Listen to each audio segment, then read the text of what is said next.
back again for pre-match prediction against Bournemouth. What game that last one was, great football being played. So I'm going for 3-0 win, yeah, up the way and up the Paddock. Right, people, on my way to Trafford, giving me a quick match day prediction: Man United versus Bournemouth. I think it's a tougher game than people think that it is. I get it with the energies with the lads and around the club now after that very good win against Chelsea. But I think Iraola's side have got a lot to offer. I think Tenar goes with the same lineup as he played against Chelsea, and my prediction is going to be 2-1. I reckon we do concede. Our defence is leaky at times, but it's key to not underestimate that Iraola side. They're very intense and they play very high press. So yeah, 2-1. I reckon Garnacho and I reckon Amrabat gets a goal today. His first goal for Manchester United. You heard it here. United.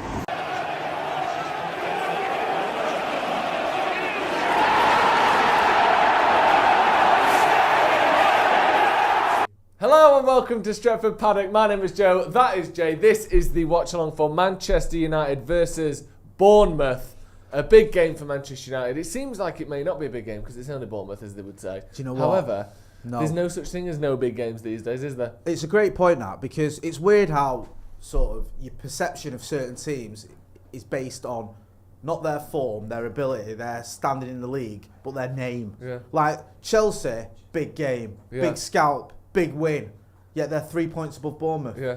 And it's like, you looked at Palace and went, Palace, tricky one that, we did lose it. Tricky one. They're level with points, I think, on Bournemouth. I know the 1-0 up against the Scousers, but before that game they were. Yeah. It's just perception, and when you look at Bournemouth, you go, small club, 15k stadium, bit of a yo-yo That's how much team. it cost to build? Probably. Now we've started. We started early. But if you look at the form, it wasn't that long ago they beat Newcastle. I think since they got battered off City 6-1, they've not been beaten. Yeah. They've got a goal scoring Dominic Solanke who's got 7 in 15. Yeah. That they have a good team. They have is it Iraola, the manager? Yes. Andoni Iraola, who after waiting I think 9 games for his first win, then got a bit of a run together, and they're comfortably ish away from the relegation zone. So dismiss them at your peril, because United have dismissed Galatasaray and Copenhagen and Palace and Brighton this season, and we know how that's ended. Yep. So you have to be wary of this and not just go, oh, it's only Bournemouth, because if the Premier League this season has taught us anything, it's that almost any team can beat any other team. I mean, you're not just United, you look at Villa beating City, you look at, like I said, Bournemouth beating Newcastle, are doing quite well. Liverpool have equalised, by the way. Of course they have. Within seconds of Palace getting the players sent off. I mean, just par for the course. Yeah.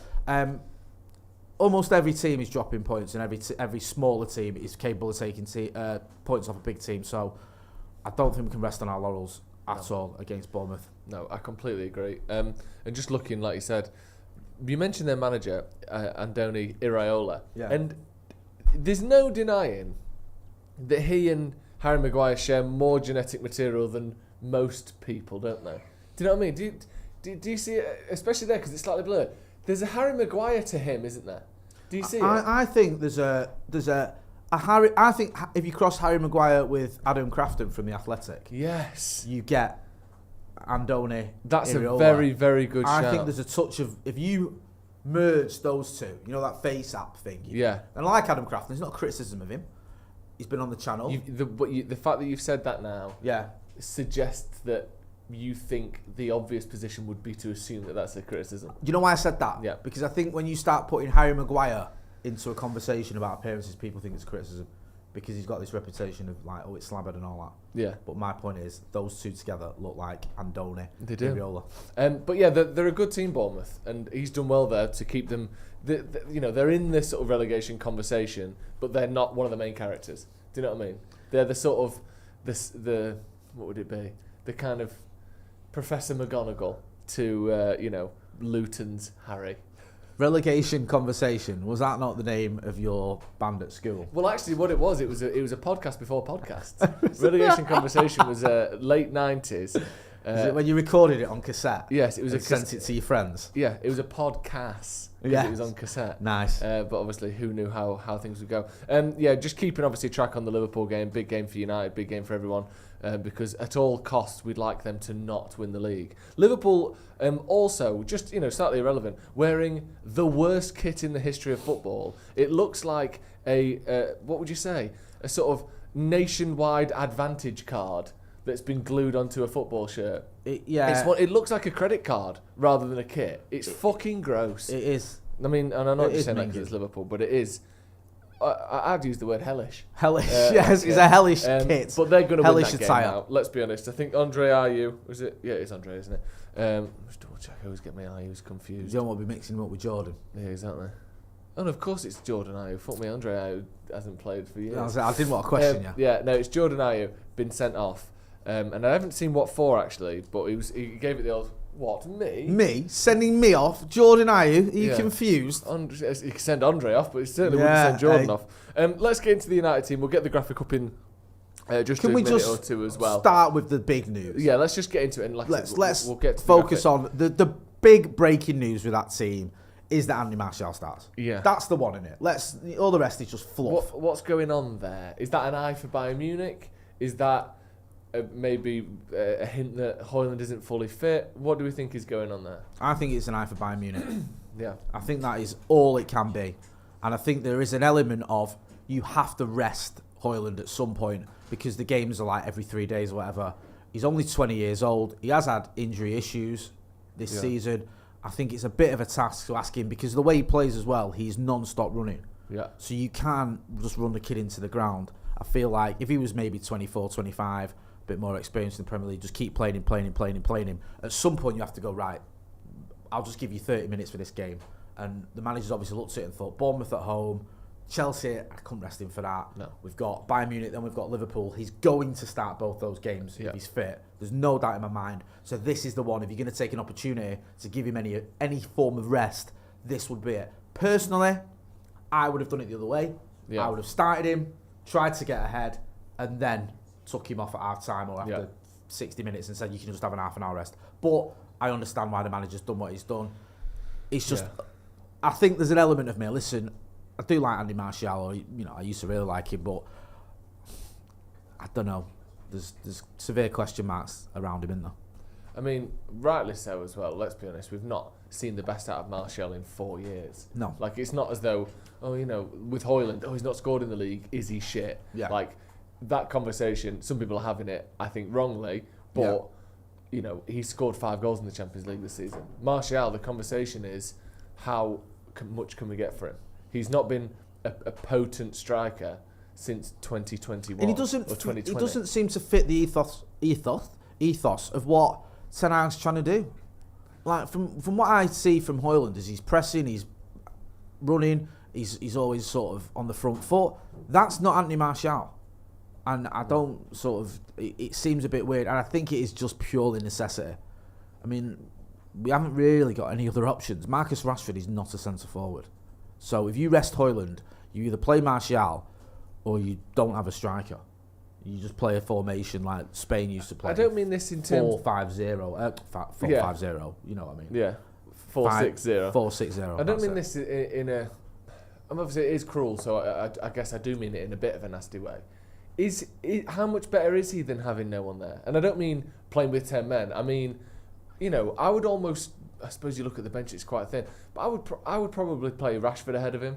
I would probably play maybe even an extra midfielder ahead of him and play Bruno as a sort of false nine. I'd play Mainu ahead of him. Would you dare to play Scott McTominay? Up front? No, because...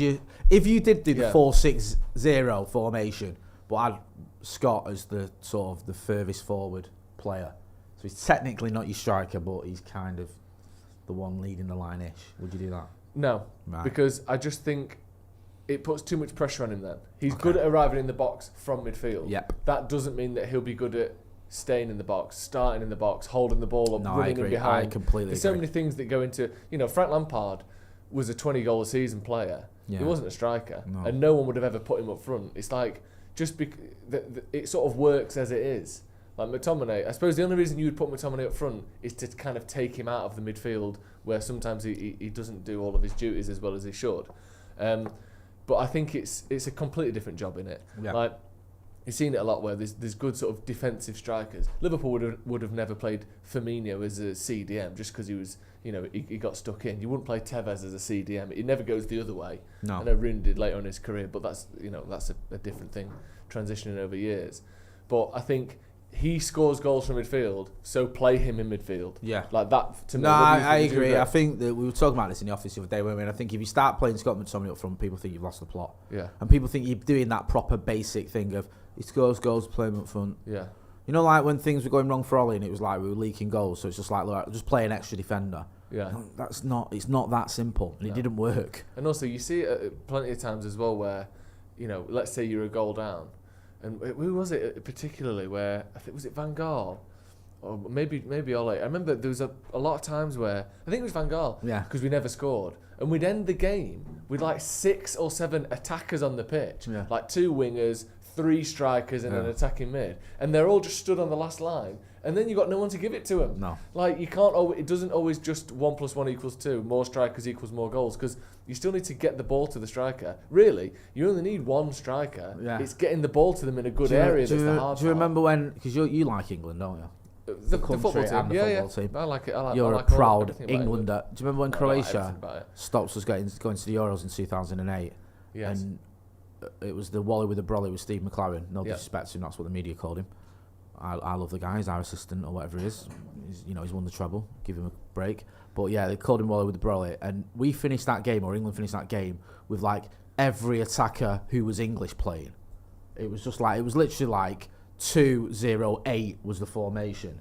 And I can't remember the exact names, but I might be getting it wrong, but it was like you had Defoe, Crouch, Ben, everyone, just whoever's a striker, just put them up front.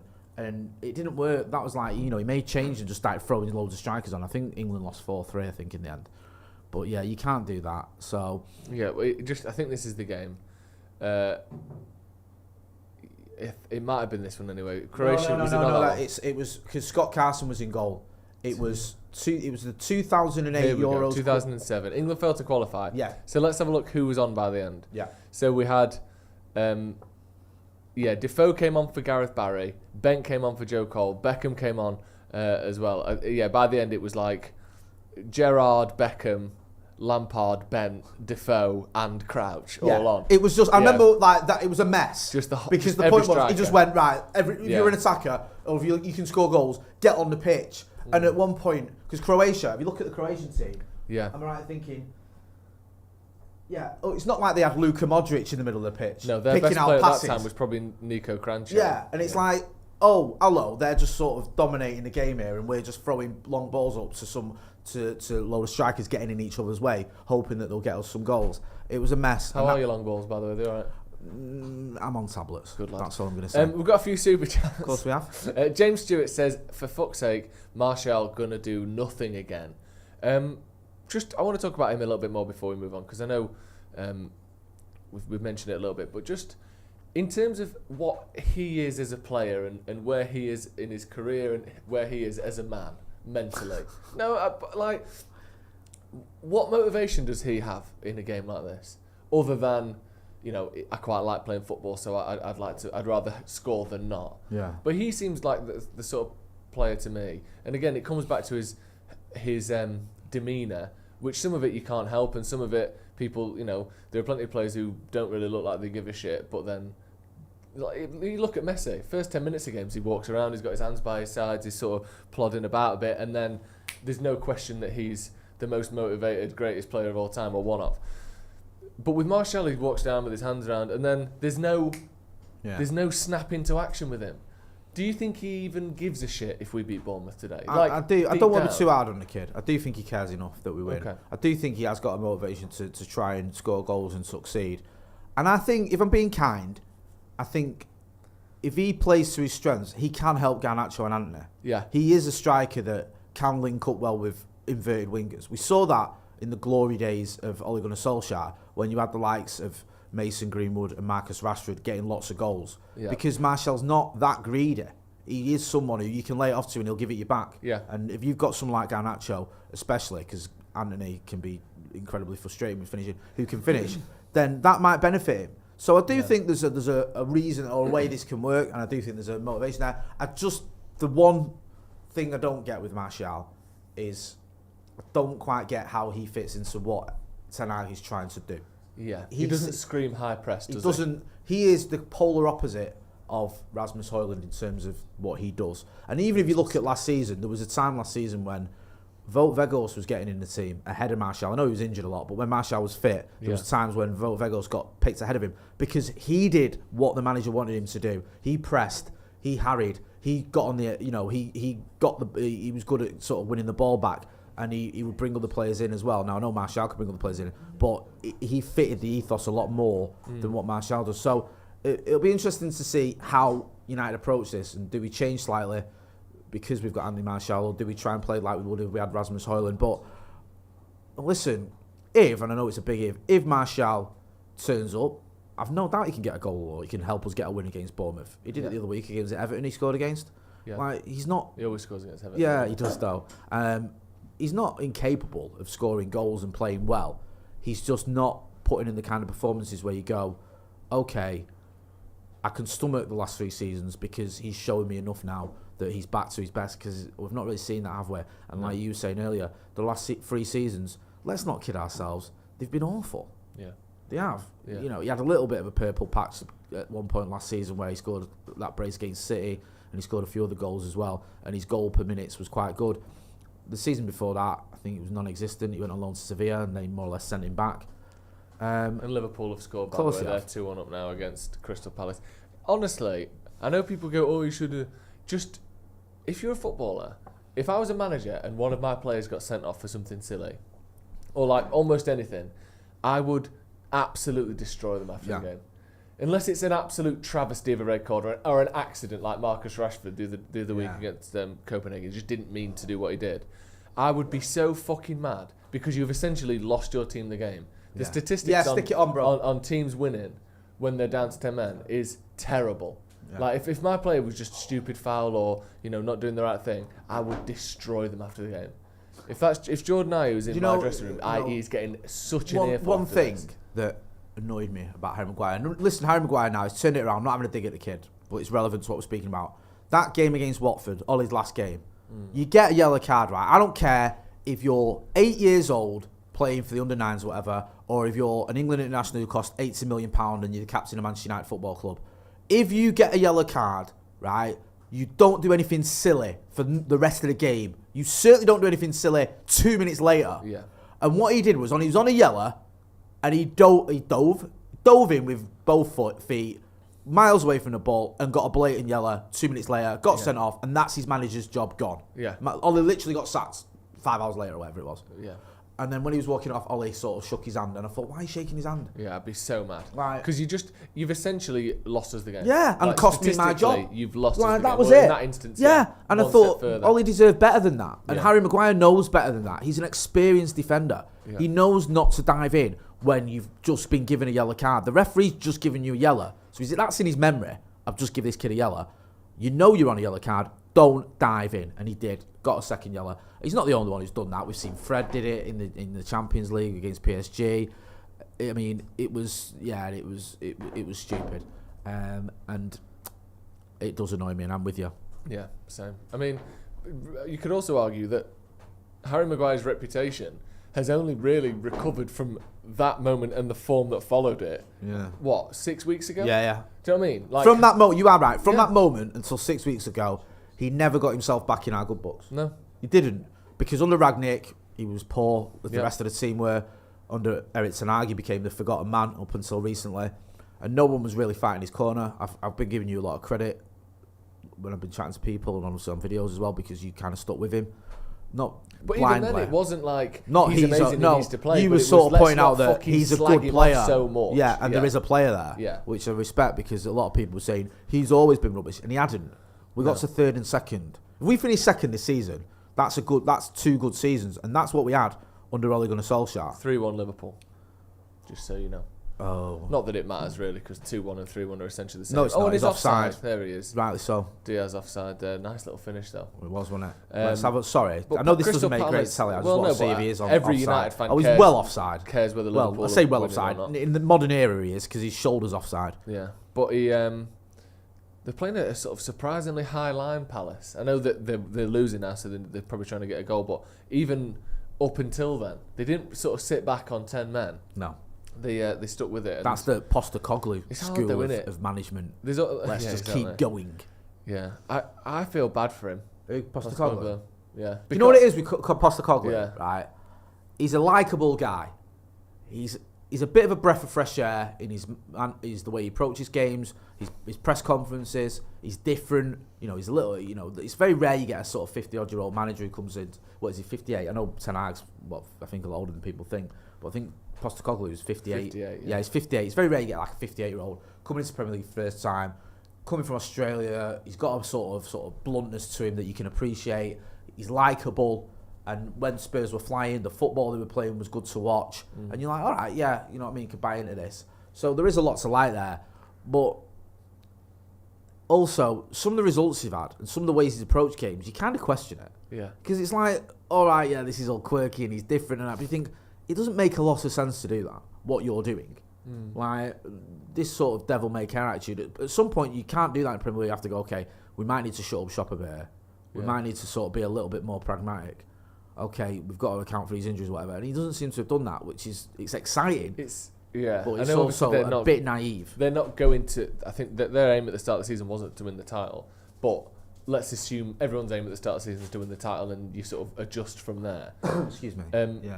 No one that I can think of has ever won the Premier League, and you can correct me if I'm wrong, by just being, we fucking go for it no matter what. There's been a lot of teams that have won it by being pragmatic, being counter-attacking. We start with defence and go from there. Yeah. I can't think of many that have gone, we play a high line no matter what, and even when it's failing, we stick with it and they've won the league. No. Can you? No. Has that ever happened? There was a spell when City got to 100 points where, if you remember those early games, they were getting a lot of last-minute winners. They went through a stage for about a month where they kept getting last-minute winners. And as a United fan, we were second, I think, at the time. It was incredibly frustrating.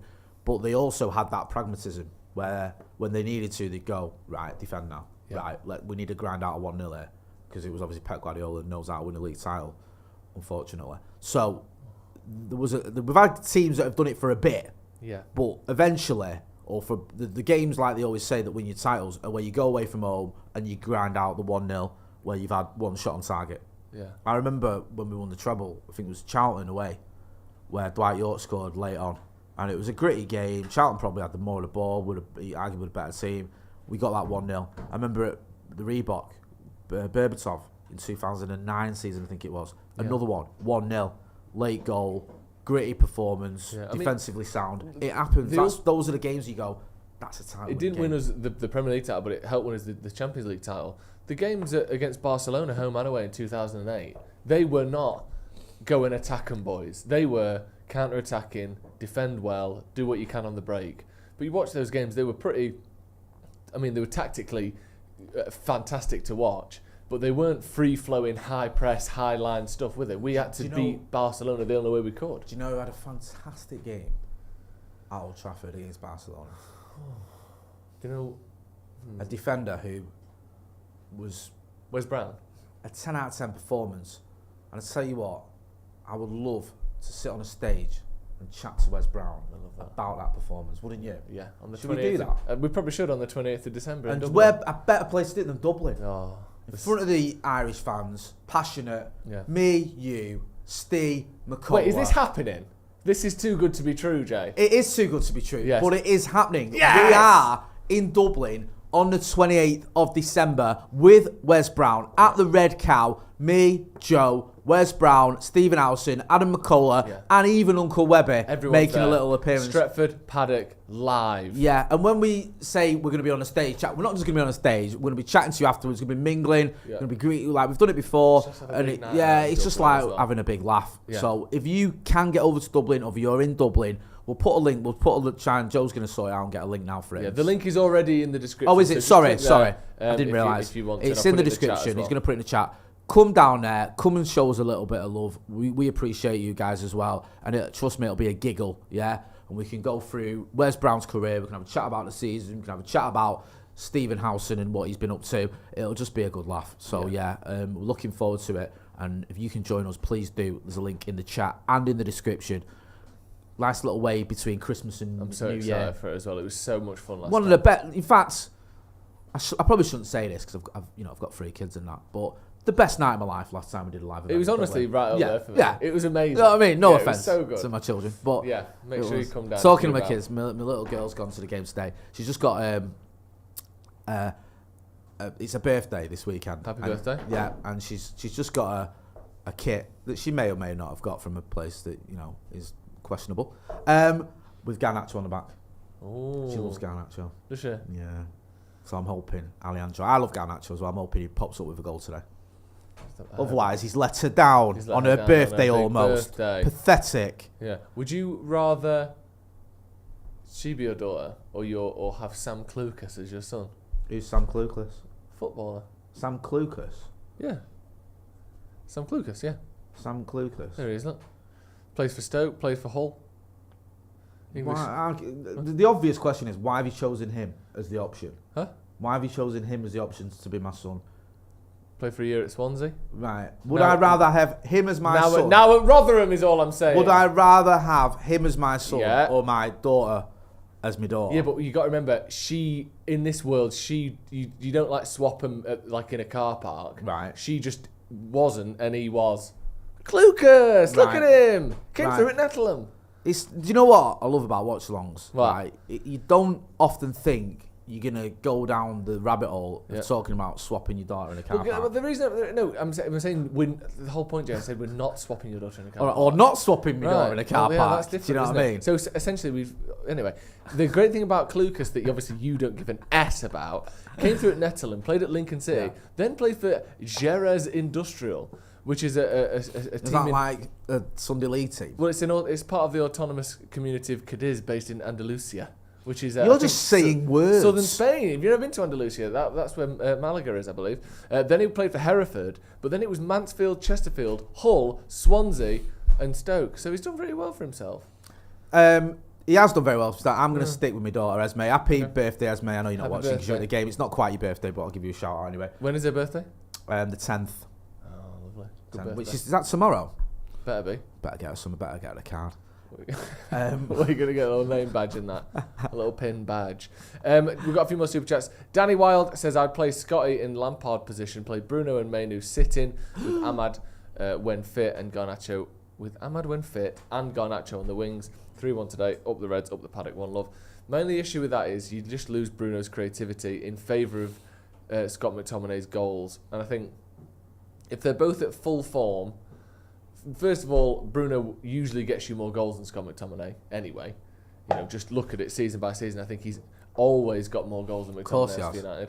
And also, he gets dozens more assists than McTominay does. Yeah. So you're just losing, you're sort of emphasising the slightly lower strengths of McTominay at the expense of the much greater strength of Bruno. Yeah. Because McTominay's not very good further back. You know what I mean? Really, what you need to do is get someone better than McTominay and play Bruno in his original position. I understand that. I get your point, but I just think you lose too much from Bruno by, prioritising McTominay. Yeah. The thing with McTominay is, I feel like with McTominay, even this season, it's only the goals. Yeah. That's it. Yeah. Like I'm not trying to have a dig at him because without those goals, we'd be in real trouble, and they're very important goals, and he's took them well. And his finishes have been fantastic, by the way. Let's not dismiss them. So I do appreciate him, but I think in the actual middle of the park as a midfielder, he does very little. I think the game just passes him by. Bruno gives you goals, gives you assists, presses, tackles, does all sorts. You get a lot from Bruno when you play him further up the pitch because he does. We saw it against Chelsea. The last minute against Chelsea, he gets us a throw-in in the corner flag by just chasing what is a lost cause. So if you've got him just sat in front of the defence, quarterbacking it, if you will, you're taking that element away from his game as well. So, listen, I like the fact that Scott McTominay's scoring goals, but I don't think now is the time to sort of build the team around him, which is kind of what you're doing if you start moving everyone around to accommodate Scott McTominay. Someone said it was slightly quiet. Do we need to? How are the mics looking? Do we need to boost up just the whole thing, or is it okay? Maybe just the little fader on the right could go up a little notch if we're a bit quiet, but hopefully that's slightly better there. Thank you. I know someone said McTominay's literally our top scorer. Yeah, this season he is, but since Bruno Fernandes arrived, how many seasons has McTominay outscored him? I think the answer is 0. So that's what I'm saying. I wouldn't prioritise, McTominay's good run of form over Bruno's 5 years of consistency or 4 years of consistency. Fergal McClement says, even though Bruno is the tip of the triangle in the midfield in your graphic, is it actually Scott and Bruno deeper, do you think? No, I think it'll be Amrabat sitting the deepest of everyone. Yeah. Then McTominay slightly in front and Bruno slightly in front of that. Yeah. Personally, but obviously it's tricky to fit that all in the graphic there. Miguel Garcia says, to be honest, the reason Martial is sprinting for every ball, even when there's no hope, is he's afraid of getting ink again. I don't know what that means. I'm sorry about that. Miguel Garcia says, also, we need to move him on immediately in the summer. Yeah, I think he does. There's talk of him getting a new deal, isn't there? That would be just stupid to me. I mean, no offence to Martial, but if like you said, Weghorst kept him out of the squad for large parts of last season. Yeah, and he couldn't score. No. So, you think of all the things that a player needs to be able to do. Martial doesn't score enough. Yeah. His build-up play is semi-okay. Yeah. When it's 1-2s and to feet and stuff, but his hold-up play isn't great. He doesn't run in behind. He doesn't press very well. Yeah. He's not very good in the air. He doesn't get that many goals. No. Do you know what I mean? There are too many weaknesses and not enough gain. I think there are plenty of strikers you could get for 15 to 20 million quid that would do a lot better of a job than Martial. I mean, obviously the obvious example would be Garassa. Well, the kid we're linked with. Well, not even him. I was thinking of Alvarez at City. Right. Okay. Someone obviously he's getting pelters now. Is it? I did the radio last night. I keep saying Talking Sport, Total Sport. Yeah. And it's like City and United phoning, and there's quite a few City fans questioning him. I'm not saying he's rubbish, just that he's not performing at the levels that they expect. He's certainly performing at levels above Man City. No, I agree. Yeah. What's he got? He's got 8 goals and 7 assists this season. That's what I mean. I mean, come on. It's a bit mad because it's like because they've not won for 4 games, they're having a little bit of a meltdown, and I'm like, oh, Didhams. Yeah, lost the game, have we? Do you know what I mean? Let's get some more. That's all we do. Money we spent. Lose more than we win. How about get used to that for a little bit? We've got a few more super chats. James Stewart says, still haven't forgiven Maguire for that sending off against Watford. Do you know what? I'm a bitter man, me. Everyone knows that, and it takes a lot for me to move on, but I have now. I've moved on, and let's face facts. That was like the straw that brought the camel's back. Yeah. As soon as we lost 5-0 at home to Liverpool, Ollie's goose was cooked. Yeah. He was not going to survive that. No. And I love Ole Gunnar Solskjaer, and I loved him as a manager, believe it or not. I did. Yeah, me too. But I knew that was the end of him as a Manchester United manager. Yeah. He wasn't going to turn that around, because you lose 5-0 at home to Liverpool. Unless you're Sir Alex Ferguson, I know it never happened to him, but you're not going to survive that. Yeah. So the 6-1 against City. Yeah. Sorry, that's a good point. Yeah, no one survives that. No. Like, you can lose 5-0 away at Anfield and maybe get away with it.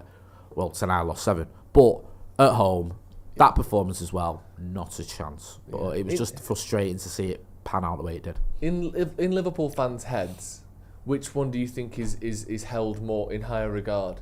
5-0 at Old Trafford or 7-0 at Anfield? And it's so shit that we're saying that, but for me personally, if we won 5-0 at Anfield or 7-0 at Old Trafford, obviously if you're at the game that would maybe change things with the memory of it, but a 5-0 at Anfield would be astonishing, wouldn't it? Yeah. That would almost trump the 7-0, I think. What do you think? Yeah, I think you're right. I think the 7-0, it was everything that sort of the hit went in. Yeah. The 5-0, they just destroyed us, didn't they? And also, it kind of went under the radar. You want to start digging out Maguire about his red card. Pogba's red card in that game was worse. Yeah. Or just as bad. And I'm not having an excuse to dig out Paul Pogba because he gets enough criticism or whatever, but for me, he bottled that game. He just didn't fancy it. Yeah. He came on, he set up Mo Salah for a goal, and then he flew into a tackle that was just for me, I'm not up for this, and got a straight red. So I think Ollie got let down by some of his senior players, to be honest with you. And that game at Old Trafford, it's amazing that the likes of Luke Shaw, Harry Maguire, and even David De Gea, who still had he didn't lose his place, kept their sort of United career going after that. because they were some of the worst performances I've ever seen by a Manchester United player. Yeah, me too. Should we talk about things that are more positive? Yeah, let's I mean, do that. obviously, Liverpool being top of the league currently, the full time there at Selhurst Park, they've beaten Crystal Palace. Top of the league, Arsenal can go back above them if they win, but they've got Villa at 5. Is it 5:30 today, or is that tomorrow? 5:30 today. Arsenal versus Villa, so massive game. Second plays third. Would you rather Arsenal won that? I mean, if anyone's got to win the league, I'd rather it Villa. But I don't think they can. The Luton game the other night, I got caught up in it where I'm wanting Luton to get a result, and then I sort of checked myself and thought, actually, let's be realistic here. United ain't going to win the league, right? No. They're not. So who do you want to win the league then? Who's the lesser of the evils? Is it City? Tottenham. Is it? Yeah, I would have. But United have got a better chance than Tottenham winning the league. Yeah, 100%. Is it going to be City to do 4 in a row? No. Yeah. That's going to be horrible. Do you want the Scousers to get to 20 titles? No. So who else is there? Yes, it'd be great if Villa won it, but I don't see that happening. No. I think Arsenal have a real chance of winning the title. Yeah. So it pains me to say it. I'm all in on Arsenal in a minute. Would you rather Liverpool win the league or City win the league? City. Yeah, me too. 100%. 4 in a row, you can just put it on the stack of you cheated, I don't give a shit. Liverpool equaling United. I almost feel like with City now, everything they do is just tainted. Yeah. And I think there's almost this feeling of, it's not irrelevant, but even if they won like another treble, people just go, it's because you cheat. Yeah. And it almost goes against them how good they are. Yeah. Because people go, you're that good because you cheated. Yeah. Like, it's fruit from the poison tree. Yeah, like, them being good is almost proof of them cheating. Yeah. If you know what I mean. Which obviously, that maths isn't real and it doesn't hold up in a court of law. You can't say you're so good you must have cheated. That doesn't exist. But just in terms of how it feels to look at Man City, you think the fact that you're winning 3 Premier League titles in a row, having been where you've been, and the players you've got and the money and all this, is almost evidence that you've cheated. Which it isn't really, but that's how it feels. No, it does. And do you know what, right? I feel like generally... I think there's a certain psyche amongst the media, and even some City fans, not all of them, where they're not embracing what's going on as much as they should. Like, when United won the treble, right, I can't explain it to you, because I'm not being dismissive, but how old were you at the time? 6. 6. My first ever memory of a football match is, well, about 2 months before, but then my second memory ever is the Champions League final, and I was 6. The celebrations for the 99 treble were unreal, right? I've never seen anything like it. And they went on for at least a month, right, realistically. And we never shut up about it, and we chanted it everywhere we went, and I went to a lot of games the following season as well, and it was just constant. It was constant in the media, United fans, just everywhere for years, but certainly for that year following that season.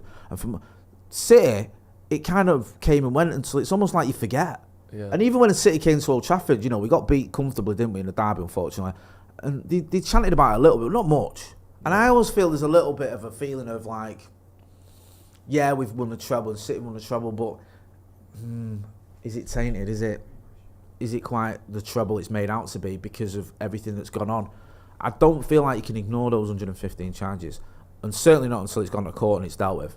It's still hanging over him, and until they get a not guilty, I think it'll always be there. If they get a not guilty, obviously I hope they don't. I don't think they will. But if they get a not guilty, then maybe you can move on. But I think until then, everything they achieve will be under the sort of proviso of, wow, well, they did it, but there's that little asterisk of they cheated. Yeah, I mean, Fred in the comments says it's because they know. I do think that. Yeah, I do. Honestly, think that. City fans are insufferable, right, about everything. Yeah.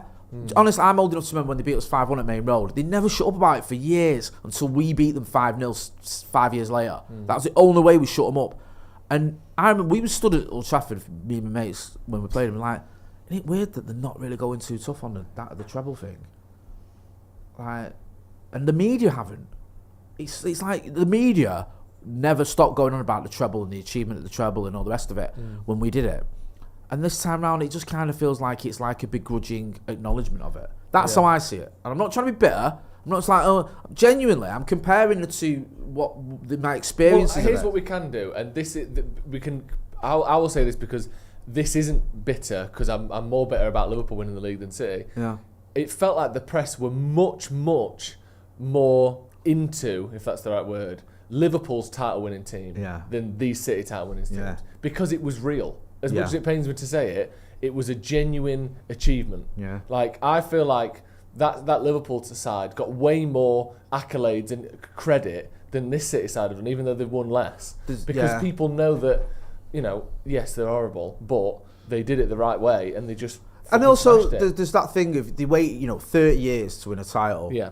There's a lot going on there, and you're up against City. You've spent all this money, and you've apparently the greatest club side ever, according to some people. And the way you've done it, and the waiting, and regardless of how much you hate Liverpool or whatever, they've got a strong global fan base of passionate fans. I wouldn't say that about City, but they have. And this isn't me saying how great Liverpool are. I can't stand them, but there is a sort of like, almost like a real Hollywood film about it. Like, oh, they've managed to do it after 30 years and and all the rest of it. Whereas with City, it's like, yeah, they've done it. Well, they're gonna, aren't they? Yeah. They're gonna do that because they make sure they do by whatever means necessary, whether that's legal or not. Yeah, that's the accusation. Yeah, legal or otherwise. Yeah. That's the accusation. And I don't know, man. It just feels a little bit like, not it's all pointless, but it's not as important as it should be, their achievements. That's how it feels. Yeah, I completely agree.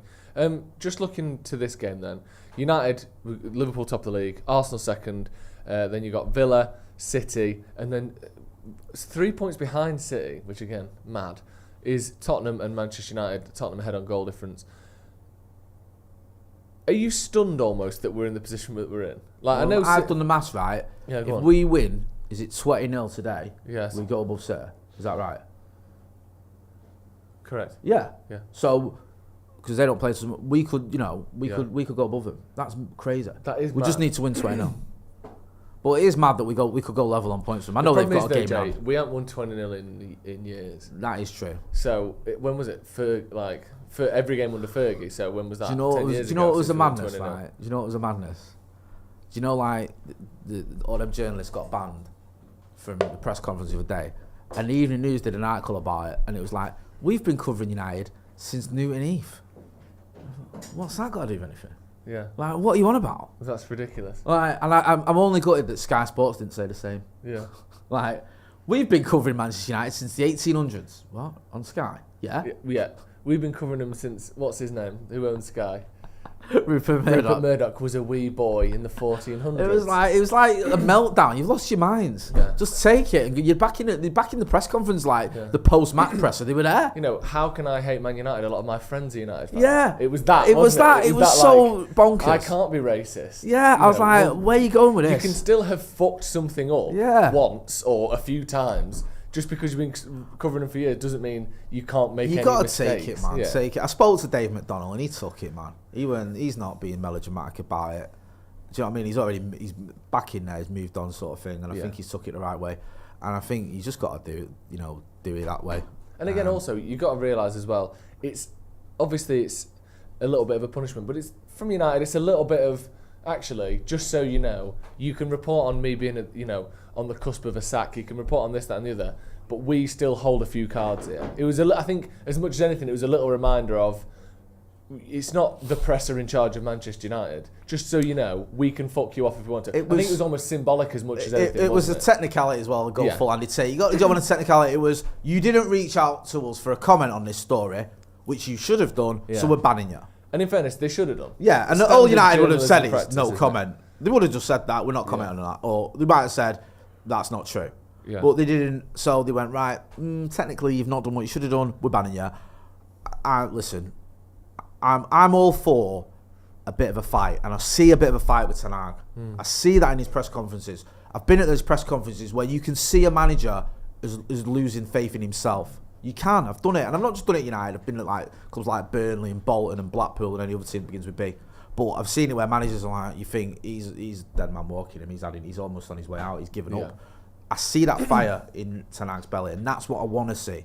Because if it doesn't work out for him, if he goes down, I want him to go down swinging, man. I want him to be picking the players he wants to pick. I want him to be holding the press to account. I want him to be dropping players he don't think are up for it. I want him to be playing the football the way he wants to play it. I just want him to be doing it his way. And I feel that, we're seeing a little bit of that. Yeah. So making big calls, dropping your leading goal scorer from last season is a big call. Banning journalists is a big call. Sticking with some of these youngsters is a big call. But fair play to him, man. We're giving him the job as a manager. Let him do that job the way he sees fit, and he is doing. And I don't care. I am fully in on Ten Hag. I am, and I think if it had my way, the first thing Sir Jim Ratcliffe when he come in would do would be hold a press conference, and he'd say, and it'd be as much to the players as to the press. He'd go, "This manager's staying here till at least the end of the season. Get that through your heads. I don't care whether we don't qualify for the Champions League or it's mathematically impossible. I'm not sacking him. He's here till the summer minimum. Deal with it." Yeah. Before that, mate, I completely agree. And like you said, I think you get the feeling, don't you? The attitude, the shoulders start to sort of sink a little bit. The way that they speak about themselves and their job starts to change. You feel when a manager's about to get sacked usually. Like, no offence to him, and I think he's done an amazing job, and I think it'd be stupid to sack him. But someone like Steve Cooper at Forest, he's done unbelievable. You said to him, "Yeah, if you don't win today, you're sacked." You can't say that. If I was him, I'd quit. Yeah, that's ridiculous. Yeah, but the way he spoke after the game the other day, they got battered by Fulham. The fans were chanting his name all game. Sort of one way kind of backing him, another way maybe sort of a little sort of saying goodbye almost. Yeah. But you think Nottingham Forest were out of the top flight for nearly 20 years, and he gets them back up and keeps them up. It's not his first season back, and they're sort of like he's kept them up. They're not even in the bottom three, are they? No, they're not. Do I get your point, Joe. I do, and I was having a chat last night with a Forest fan. I understand it. Yeah. And the argument he was making is they're in free fall under this guy. Like, he was saying he loves Steve Cooper, but something's got to change. Yeah, but I agree. I understand your point. But I just think Tottenham are in free fall. Yeah. City are in free fall.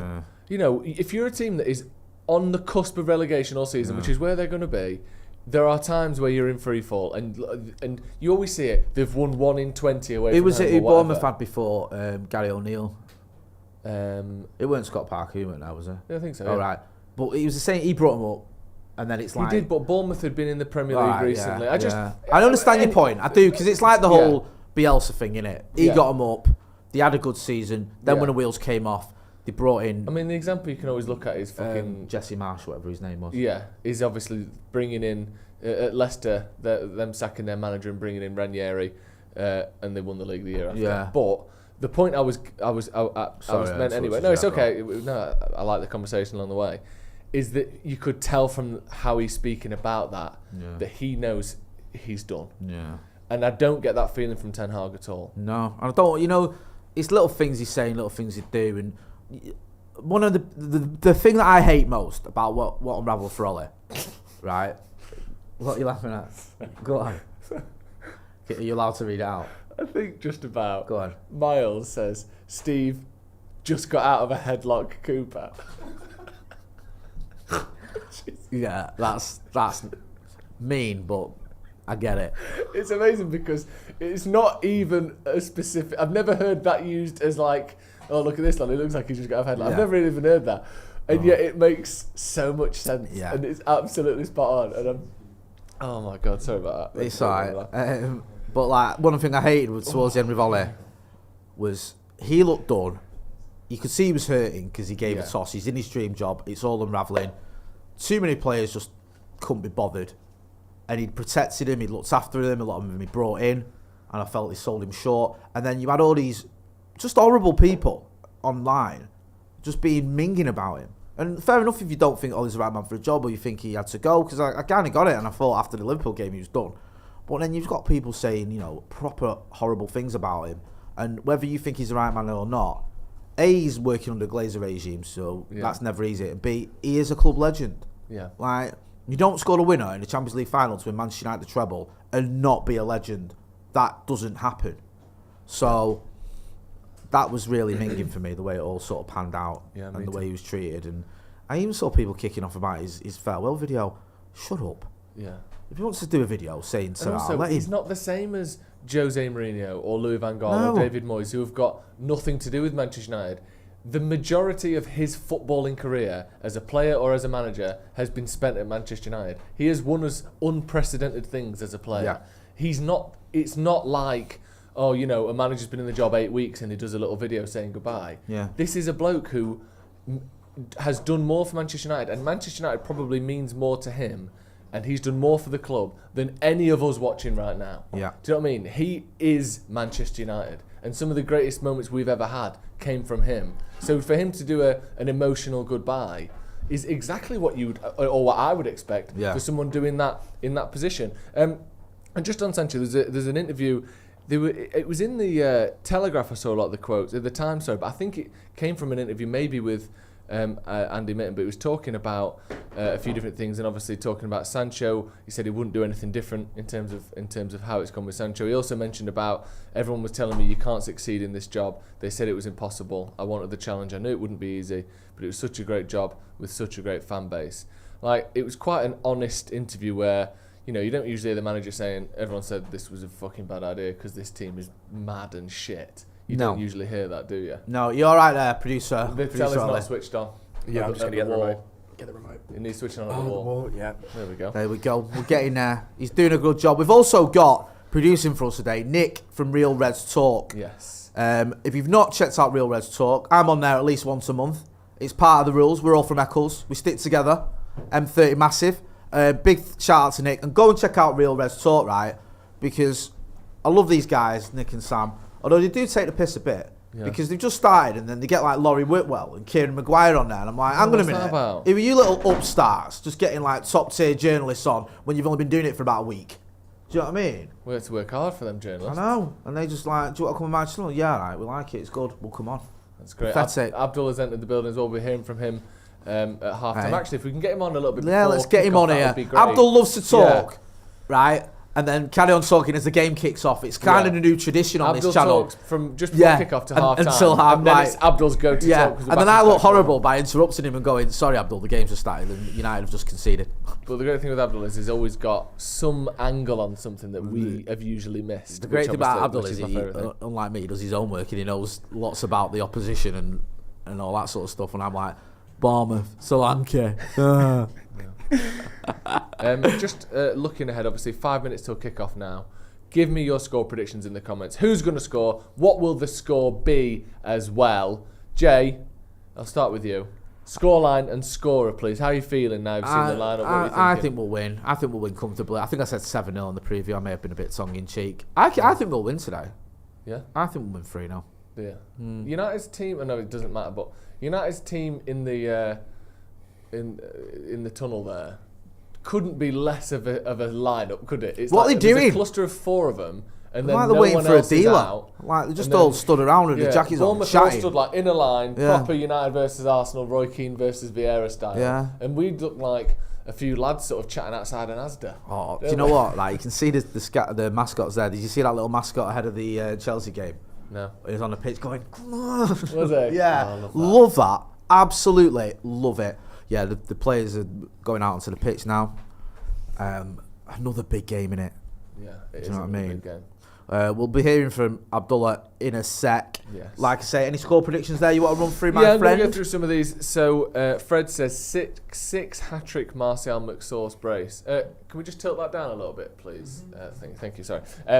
Ahmed Hassan says 6-0 Martial hat-trick. Why is everyone saying 6-0 Martial hat-trick? Fred and Ahmed both saying the same thing. Ridiculous. I mean, I suppose it could happen, but it's never happened before, it could, yeah, you're right. How many hat-tricks has he had? He scored against Sheffield United, didn't he? Hat-trick. Is that his only one? Anyway, Nicholas Gordon says 2-1, 3-1, Martial, Bruno, Hoyland. TDE Bog says 1-0, Bruno. Acorn Electron says 3-1, Fernandez, Martial, and Anthony.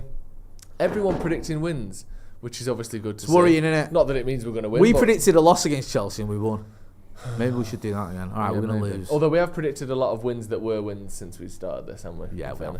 So, you know.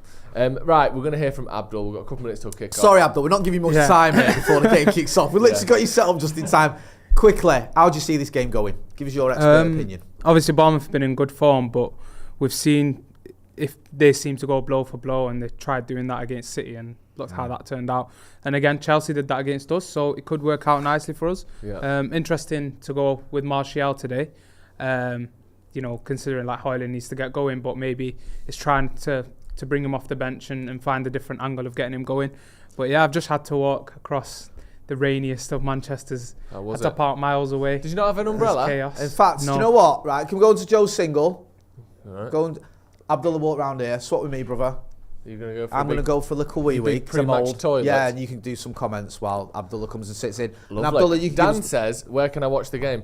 Old Trafford would be your obvious bet, and if not, you're gonna have to get creative because it ain't televised in the UK. So we'll be taking you through every minute of it. We'll be letting you know what's going on. But yeah, if you're in the UK, I don't know if you are. It's not technically findable. But obviously, you can do your best to sort of circumnavigate that.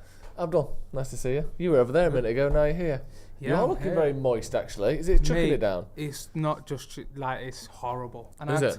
It's chaos getting in because obviously Christmas is around the corner, so everyone's trying to do the last minute shopping. Yeah. I won't say it's absolute last minute, but yeah, They're shopping. they're shopping. It What- is that time of year. Martial, and it's so busy.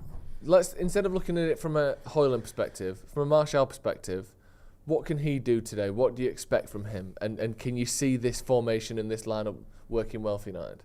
Yeah, I think so. I think obviously what happened at Newcastle with the back and forth with the manager, with Martial, at St James's Park, there was a lot of faults picked out on certain players towards obviously Marcus Rashford, Anthony Martial, but it was a tough game. Now, it doesn't excuse the attitude and the situations that happened, like I said, with the manager and the tracking back and whatnot. I always got to put a disclaimer out there, but it was tough conditions in general, the way Man United set up that day. So I expect Martial today to hopefully have a bit more joy. Maybe I feel like we're starting to see better patterns. We're starting to see a way of scoring, which is funnily enough now it's Scott McTominay ending up in the box, crashing into the box and scoring. Yeah. And honestly, I think we just need to try and open up a few more elements. Getting the other forwards going. Marcus Rashford has been pretty unwell. To my knowledge, I think he got sent back from training yesterday as well. So you don't think that's he's not well? no, 'cause he's been on the bench. So Okay. he's made himself available today.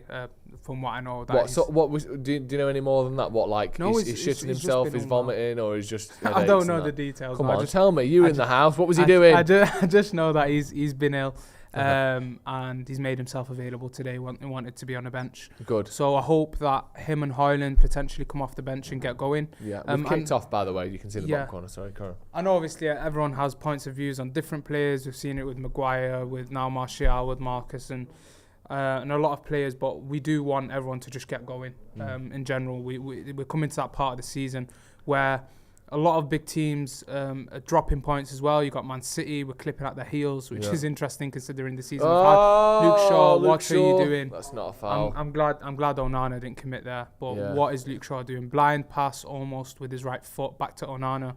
Yeah. Onana's quite smart. He almost commits, then stops. Yeah, he kind of gets the attacker nervous and then doesn't go for it. If anything, you know what? Smart. That's a booking, that.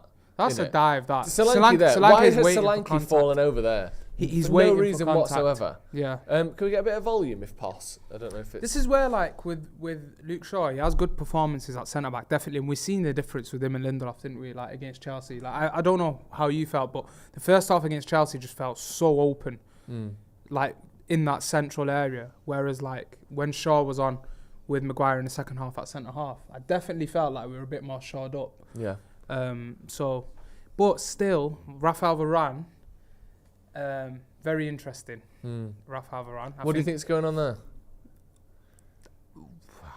I think he's. What do you know? What do I know? What do I know think? what's going on there? You can be aloof. You can be as aloof as you want. I think with Rafael Varane, it's. What are you thinking? I'll say this: that he's one of a couple of players that have definitely raised some concerns. Yeah.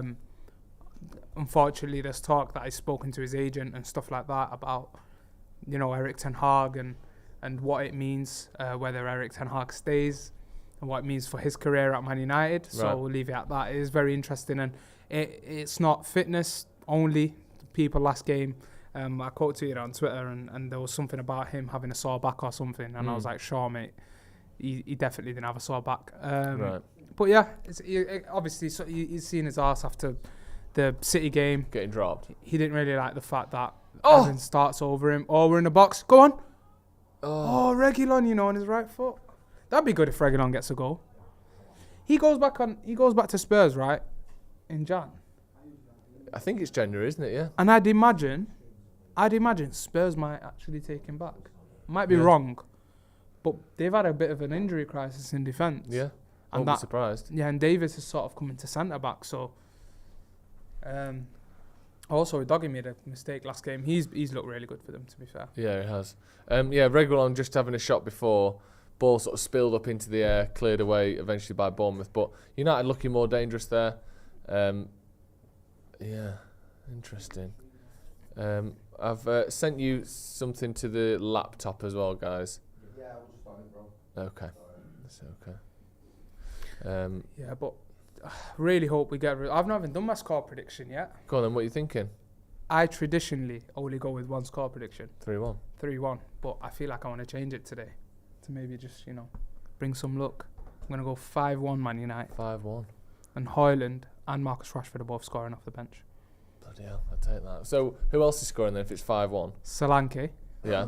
That's, still the one scoring That's for what they Bournemouth do. right now. It's a pretty obvious one, isn't it?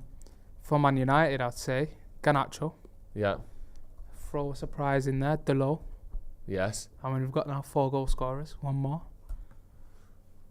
It doesn't feel like Bruno's scoring as many as he would by the stage of the season. So I'll go Bruno Fernandes. I'll take that. He needs a goal. I think the way we're playing, it's not like he's playing bad, like in and around goal. I actually just think it's the way we're playing. It seems to be like Scott's the one that's closer to goal. Oh, Dominic Bournemouth Solanke scored. Could we see it? Well, there we go. Bournemouth are 1-0 up by the sound of it. We're not privy to that at the minute, but I've got one here that we can keep an eye on. So Bruno What are we doing? backheels it to Reguilon. What are we doing? Plays it into Amrabat. A little chip up. McTominay gets beaten to the ball. It's a bad pass, to be fair. It's a bad pass, but This is just a beating good the ball. finish. Cross at the near post. Shit That pass. shouldn't be losing the ball there. Yeah. Bad pass. You shouldn't be trying to make that pass. And No. then Scott's like waiting. He can see the guy coming and he's waiting for him to get it. 1-0 Bournemouth. Yeah, it's a bit jittery. I've sent one to their laptop from me. Is that this? Okay, yeah. That's on my laptop now. Right, okay. Very disappointing. Very disappointing. Good finish from Solanke. We pointed him out in the preview as their main guy. That's his 8th goal this season, I think. More than any United player. It's just a shit pass out. Just bad play from Man United. Amrabat, is it Bruno? Just a little clip. McTominay's on his heels. I think he's baffled there, Reguilon. Because why has he not gone to Reguilon? Reguilon's the one that's open on the left. Yeah, it's poor. Garnacho or Reguilon. I don't know. Someone's open down the left and he's decided to go to Scott. But, yeah. Once McTominay sees his man, he's got to go for the ball. Yeah, I don't get that. And even if he just sort of takes the foul, but it's just one of them, innit? Just bad play from United, capitalised by a quick break, quick attack from Bournemouth, 1-0. Yeah, poor, very poor. After all the talk, we're getting carried away and thinking, I might get a clean sheet and win this one. No. And we'll give ourselves another task. It's not going to be a clean sheet, is it? No, and this is a game with the... Sorry, go on. No, I'm just going to say, with the games we've got coming up, this is one where you've got to think, right, this is not an easy game, but certainly easier than what we've got coming up. This is one where you need to take all 3 points because you've got the Scousers. I know Bayern Munich's in the Champions League, but it's another big game. Like, you don't be going to Liverpool on the back of, or going into the Bayern Munich game on the back of a home loss to Bournemouth. No. That's just dumb. Yeah. Fuck's sake. Right, that's it. Peel off and offer him an option. It's better.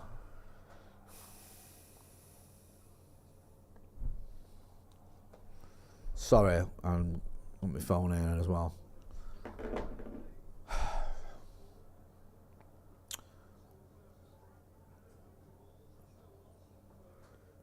Amrabat. The only sort of saving grace for that is it's very early. So, come on, Amrabat. We've got lots of time left to turn this around. And that's what we've got to do here now. Just get on it.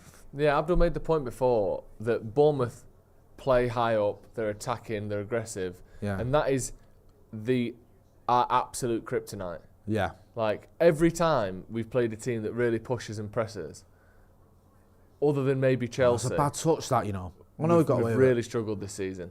We're really bad at playing against teams like that. That's good though. That's better. That's a good corner ball from in behind from Manchester Reguilon and good pass into him from Bruno as well. Oh, fuck's sake. Dominic Solanke as well. He used to play for Liverpool. Yeah. We still feel as though we can win this, obviously, because it's such an early goal, but we don't score enough goals to be able to do this very often. No, you don't. It's a great point, that, because you look at, our goal difference is now -1. Yeah. Which says it all, doesn't it? Yeah. Go on, you got that. Well done, Bruno. Well done. Right. Overlap. Now what? No one's going to... Oh, then Maguire's there. Oh! Effort, Harry Maguire. I was going to say, no one's going to win that, and I looked, and it was Maguire in the box. Yeah. So he'll win that. Did well I can't believe how it's turned around for Maguire, you know. It's almost insane, like, isn't he's it? in the box for this cross. Yeah. He's that good. He Holds plays off up his front. man and does a decent header as well, to be fair. Yeah. Oh, if it's just a little bit to left there, it probably dips in. And the keeper can't get there, but decent effort. I know something, and this is... Bruno on the edge of the box, flicking it back in. It sounds like it's... Come on, Anthony. It's me just trying to be not controversial, but just sort of contrarian. Well, that's a foul. Fucking hell, just slammed into the back of him. I think Gareth Southgate playing him through this might have been a crucial part of him getting his I don't form think back, that's controversial at all. I think you bang on. I think he deserves I a bit think of he credit, gets dropped from Southgate. England, and I He think might be done. he's done out here. Yeah. I know he got a lot of stick playing for England, but Yeah. getting dropped would have been worse. And Gareth Southgate stuck with him, and also gave him minutes. Yeah. Oh, that's go on, Garnacho. Go on, lad. Is it- To be fair, the that, pass to him was two Yeah. times harder than it needed to be. Another, just something else to point out, and oh, that's a great pass. Harry Back to Maguire's Garnacho. running the show. Yes. Couple of Right, slight out wide, slapping out moments wide. from Garnacho. Good energy, good attacking style from United as well. I can see patterns of play appearing. That's a good that pass. we've not had for months. These last couple of games. No, that's not good enough, that. Runs in behind, cuts back to the 6-yard box. We scored from it against Yeah. Chelsea. We've done it a couple of times already in this game. Dallo there miscontrolling, but I'm seeing patterns of play again. And it seems as though just the reintroduction of Luke Shaw maybe has brought that. But like for months or for weeks, it seemed like, what are we even trying to do? I can see what we're What was trying he to do. trying at to do least in there? the final The third Bournemouth now. goalkeeper just thrown it straight out. Yeah. No, I completely agree. Do you know who he reminds me of, that manager? Alfred Molina. Just works it out. If you know, you know. Oh, he does. Yeah. Played Dr. Octopus in the Spider-Man Yeah, films yeah. for anyone who hasn't seen him. He Yeah. does look just like him. Oh, yeah. Maguire, Molina. Yeah. There's a certain... A younger Molina, because I think he's got a bit of a beard and all that now, but yeah. 100%. That's a great shot, that. Yeah. Let's say... Like that. Yeah. That's him. It is him. That's a gift. Yeah, he does. The guy who played Dr. Octopus. I'm slightly encouraged by United's response. I think there's a good energy to the team.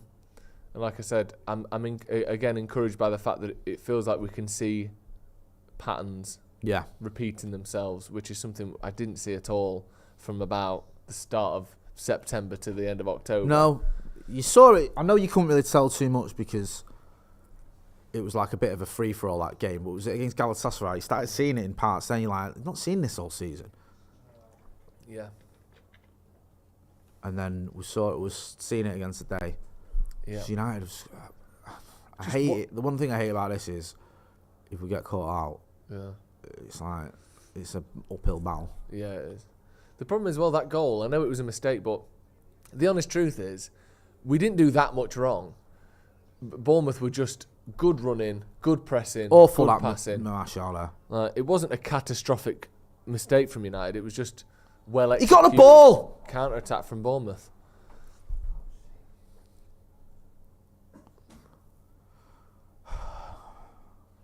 Yeah, no, you're right. Do you care about a manager on the touchline, whether he's animated or not? Sometimes it can look I think it can look a bit... Performative. Well, I was going to go the other end. Yeah. It can look a bit damning at times if a team's losing a lot and the manager's sat on the touchline, Yeah. not saying no. But sometimes it's definitely performative when they're stood shouting across and like all this shit. Like they ain't listening to that halfway through a game, man. No. Shouting Across Old Trafford when you can't often hear the bloke next to you, let alone 45 yards away. Yeah. But was it Van Gaal, wasn't it, who would just sit there taking notes. no matter what? I know he sometimes would stand up, but there was times where you think, just fucking get up and shout something. But ultimately, great managers have sat down, great managers have stood up shouting all game. That's not really what makes That's you good. better from Martial, that. It Can't was actually really on the left-hand side. Find a pass. I thought he was going to do That's his a goal, party trick there. That's a goal if that's not blocked. That's what he's there for. Getting on the end of things, coming in towards the edge of the box. McTominay there with a shot from about 25 yards out, but it was blocked. In fact, it's probably a little bit close, about 20 yards out. Come on, Bruno. Decent corner, man.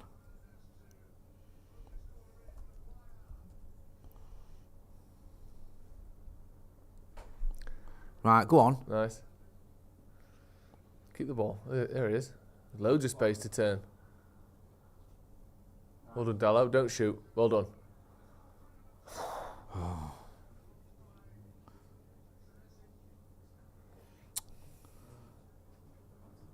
Nice. Do you know what? United are playing really well so far. It's annoying we're a goal down because I want to be... Keep going. I want to be happy about how we're playing. Garnacho on the left there again, is it? Very dangerous and very good other than the goal. Go on. Run at him. But we need to get one back while we've still got momentum, don't we? 100%. Sofian. Sofian. Switching it there now. We've got Anthony on this right hand side. Go on. Skin him. Good lad. Cross. Oh, well done. Right, find a cross back post. That's the one. Unlucky. That's to no one. I don't know what Reguilon was doing there. No. And now Bournemouth are going to counter, I think. Like you say, good bit of play for United, but you need to take advantage of it. Yeah, definitely. It's a really good start. I know that just sounds mad, but if you're not watching the game because it's a tricky one to get on, they've scored a goal, Bournemouth, but that's basically the only time they've touched the ball so far. Yep. So I feel as though United have got all the opportunities to still win this. But yeah, we need to get a goal before that worry starts setting in. You see it second half where you're not like, oh shit, we're still 1-0 down and it's 65 minutes gone. I hate that. I hate that feeling. You know, you see the game getting away from us. Yeah. Well done, Bruno. That's a foul. That's a yellow card as well, ref. He's behind him. He's late. He's not even going for the ball. I don't understand why it's not, to be fair. I agree with you. He's just tripping him up for the sake of it. He knows he's not getting the ball. That's silly, that from Amrabat. Go on, Delo. 2-on-1. He's got two here. You got to get across there. Well done. I think Amrabat got across just in time to force the issue. United on the counter now. Well, if we can find a pass here. No! That's so stupid, that from Anthony. Well done, Bruno. Should have just gone back to Dallo there. Yeah, like hitting it into the middle of the park straight to a Bournemouth player when we're under pressure. That's okay. Well That's done. better. Good, yeah. Come on, United. I just want us to get a goal. Just cancel theirs out and let's go from there. This is really good. Good running off the ball from United. Again, something we've not seen enough of this season. Come on. Win that. Fucking hell. Thank God. In terms of like quality, yeah. In of the two teams, United should be dominating this game. United should be battering Bournemouth. Yeah. Do you know what I mean? I've struggled to name you 4 Bournemouth players. Yeah. And that's not just dismissing them. I've said they can take points off anyone, but we are a better team. We have better players. We're at home. There's no real excuses here for this one. Yeah. Do you know what I mean? In fairness, according to SofaScore, United have got a higher XG than Bournemouth already. That's what I mean. 77% possession. We've had 6 shots in the first 18 minutes. By all metrics other than the scoreline, which, obviously is the only one that matters, it's been a good start from United. But, conceding sloppy goals is just poor, isn't it? Just awful. Yeah. In the other game, Forest have scored against Wolves, which might keep... Steve Cooper in his job. Yeah. Although, obviously, there's only 20 minutes gone. Of course. The sad thing about this is, I'm not saying we can't get back in this game. Fucking hell. Bloody hell. Solanke, Solanke. Luke Shaw letting him in too easy. He's big, isn't he, Solanke? Yeah. He's one of them that he's sort of deceptively tall. 8 goals as well this season, man. He's not messing about. No. But that's the frustrating thing for United. We haven't got a goal scorer. We haven't got somewhere. I know Scott McTominay's been getting goals, but he's not a goal scorer. He's not someone you go, oh, Scott's going to get you a goal today. Don't worry. No. Do you know what I mean? He's got 5 Premier League goals, which is great. But it's not like he's Erling Haaland. Yeah. You know, if you've got a player like Rashford was a bit last season, where you go, he'll get you a goal. Do you know what I mean? Like Salah is for Liverpool or Haaland is for City, where you go, get it to him, we'll get a goal. That's the issue. We haven't got someone like that. Yeah. I mean, Solanke, looking at some of his numbers, he got 30 goals from in the Championship. Yeah. Season before last, obviously before they came up. Last season, not so good, 7 in 35. But he's on, 9 in 19 already this season in all competitions. That's good. And he's got that thing as well, like I've mentioned it on the preview, I didn't have the exact details in front of me. But he won the under-17 Euros with England and the under-20 World Cup with England. Yeah. So he's one of those players that's been about a lot longer than, the fact that he's 26 would suggest. Yeah. He's been a name in British football for 10 years almost, hasn't he? Yeah. But it just looks like he's sort of starting to hit a bit of a stride now. Definitely, man. You know, if you're a striker from like Bournemouth, a lot of the time you're just chasing scraps, aren't you? But I think that from what I was chatting to a Bournemouth fan yesterday, and he was saying that Iriola's got him playing decent football. And I think they had to wait, 9 games for the first win or something this season? I'm not sure, but they've won 4 of their last 6. Yeah, I think they had to wait quite a while, but they've certainly got going now. And well, then there's space there. Right. Yeah. That's better.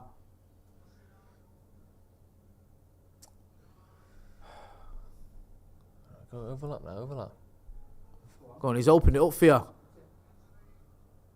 Oh, lucky. Hold on, I'm back. Well done.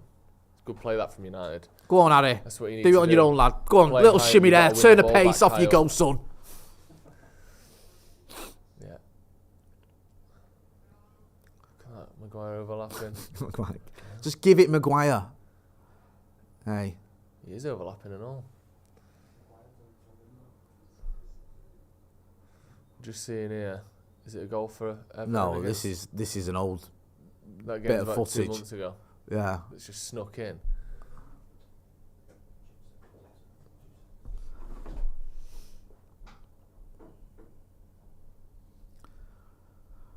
What are the comments saying? Let's have a look. Connor O'Reilly says, just want to say, guys, I moved away from home over a year ago and having these watch-alongs now, I watch most games alone means a lot. Up the lads. Thank you very much, Connor. And, it can be a bit tricky living alone, but there's also the freedom that you don't get. Yeah, man. I always like Enjoy when it, people say that. Because one day you'll think, get something from us. I wish these people weren't in my house. And you'll pine for these days. But if the watch-along is a source of enjoyment for you, then that's great as well. I think the way we have been watching it should be working again as well now.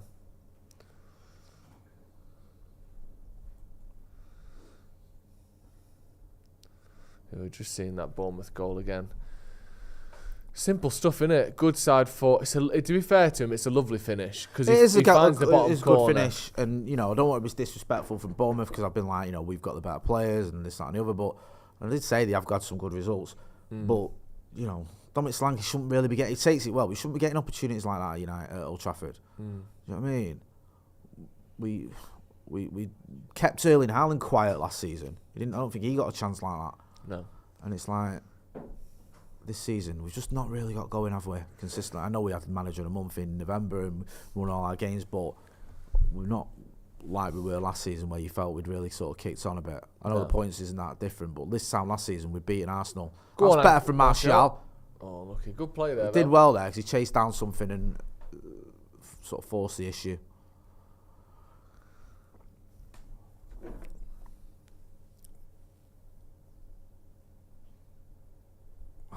It's just frustrating, isn't it? Giving him a 1-goal lead. I know. especially with the I won't say weakness because that's maybe slightly unfair, but with the fact that we've changed the camera, please. The United are notoriously fragile. Yeah. The last thing you need is to give them goals without having to work too hard for them. Yeah, 100%.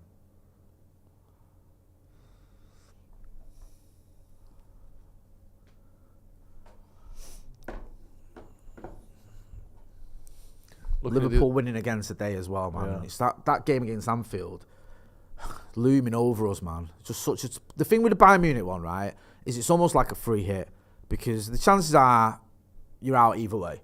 We could beat Bayern Munich and still go out of the Champions League. Yeah. So there's that. There's also the fact that no one expects us to win the champion to win against Bayern Munich. Well, not really. I think people look at Bayern Munich. So if you get a result, it's like, it's a good result against one of the best teams in Europe. Bournemouth have put the ball in the back of the net, but they're offside. It's Tavernier, I think, who scored. Yeah. But I think he must have known he was offside anyway. They'd blown up before. Oh, yeah. Was it Solanke who was offside or the other kid? Yeah. Yeah, Solanke had the first header and he was offside. And then when Tavernier put the ball in, it had already been given. That's a poor ball from Martial. Martial does that too often. Yeah. Just a little bit short of his pass. Yeah. It's only like fine margins, but you've got to be better than that. Yeah, because that's a counter-attack. Anthony spun his man. Yeah. And he's running into space. That's a lovely Go on, Diogo. Diogo, the lower. What's he got in front of him? Great pass. And inside. Overlap. Yeah, go on. Good speed this from United, but it's just not going to win that, is it? No. Hitting that ball in the air, like flowing it in towards Anthony Martial, who's got two bigger defenders either side of him, is pointless. Yeah, it is. Either fizz it in or go back. Well, I think Garnacho was there. It back to the edge of the sort of between the 6-yard box and the penalty spot. Yeah. That real danger area, but there was no one there at that point, so I think he just thought, I'll just float one in. But Martial ain't beating anyone to a floated ball, is it? He's not, man. It was almost just like giving up that. Yeah. Yeah, I think that's the next step for United. Obviously, there's many steps that United need to cover, but if you really want to be a top team, the amount of times where you see City in particular over the last few years, they'll get in a position like that, and instead of just going, when I'm here, I cross the ball, they will actually the pass isn't on, the setup isn't there, let's turn this around, recycle, keep possession. Yeah. And like sometimes when you watch City, it can be boring because it looks like possession for possession's sake. That's a great little ball from Bruno. Playing it right, waiting for the pass. Go on, Alejandro. You're in here, lad. Oh, he's just trying to pick out Martial, and he nearly did. Yeah. Breaking down that left-hand side.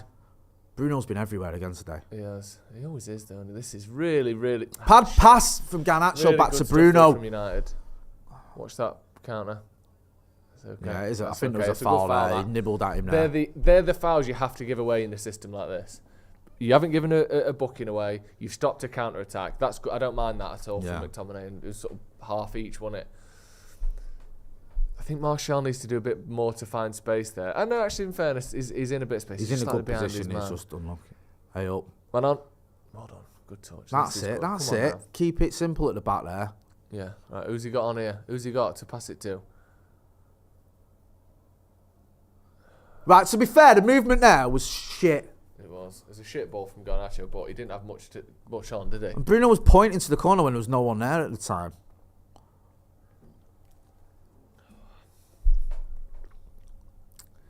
Dear me. Got to be going and helping him out a bit more. Give him options. I know it's not anything to do with United, but in a slightly interesting scoreline, Frankfurt are 3-0 up against Bayern Munich at half-time. Oh, right, okay. So, was it the second half now, is that? No, it's half-time. Was it not 3-1, that? Oh, sorry, 3-1, sorry. Right. Did I say 3-0? Yeah. Apologies, 3-1. I can't read, and I don't know what numbers are. I thought you were saying they were 3-0 at half time. That's 3-1. No, that's why I was saying. They are 3-1 up at half time. Well, Bayern Munich are finished. Yeah, we all know that. That's true. That's what happens when you waste your transfer budget on the likes of Harry Kane. Yeah. Was he getting 1.5 goals per game? That's pathetic. Shit. You're not. Oh, bloody hell! I thought that was dropping in there. That's the worry, innit? Yeah. When you're 1-0 down, all it takes is a corner with a flick on, and we've probably lost. If they score the next goal, I don't think we'll win this game. No. You could have left it in the Andello, but you can't blame him for nodding it away, can you? I don't like the fact that it was Martial who seems to be marking that lad then. Yeah. We've not got a lot of height in this team. We've got a couple of players, but not many.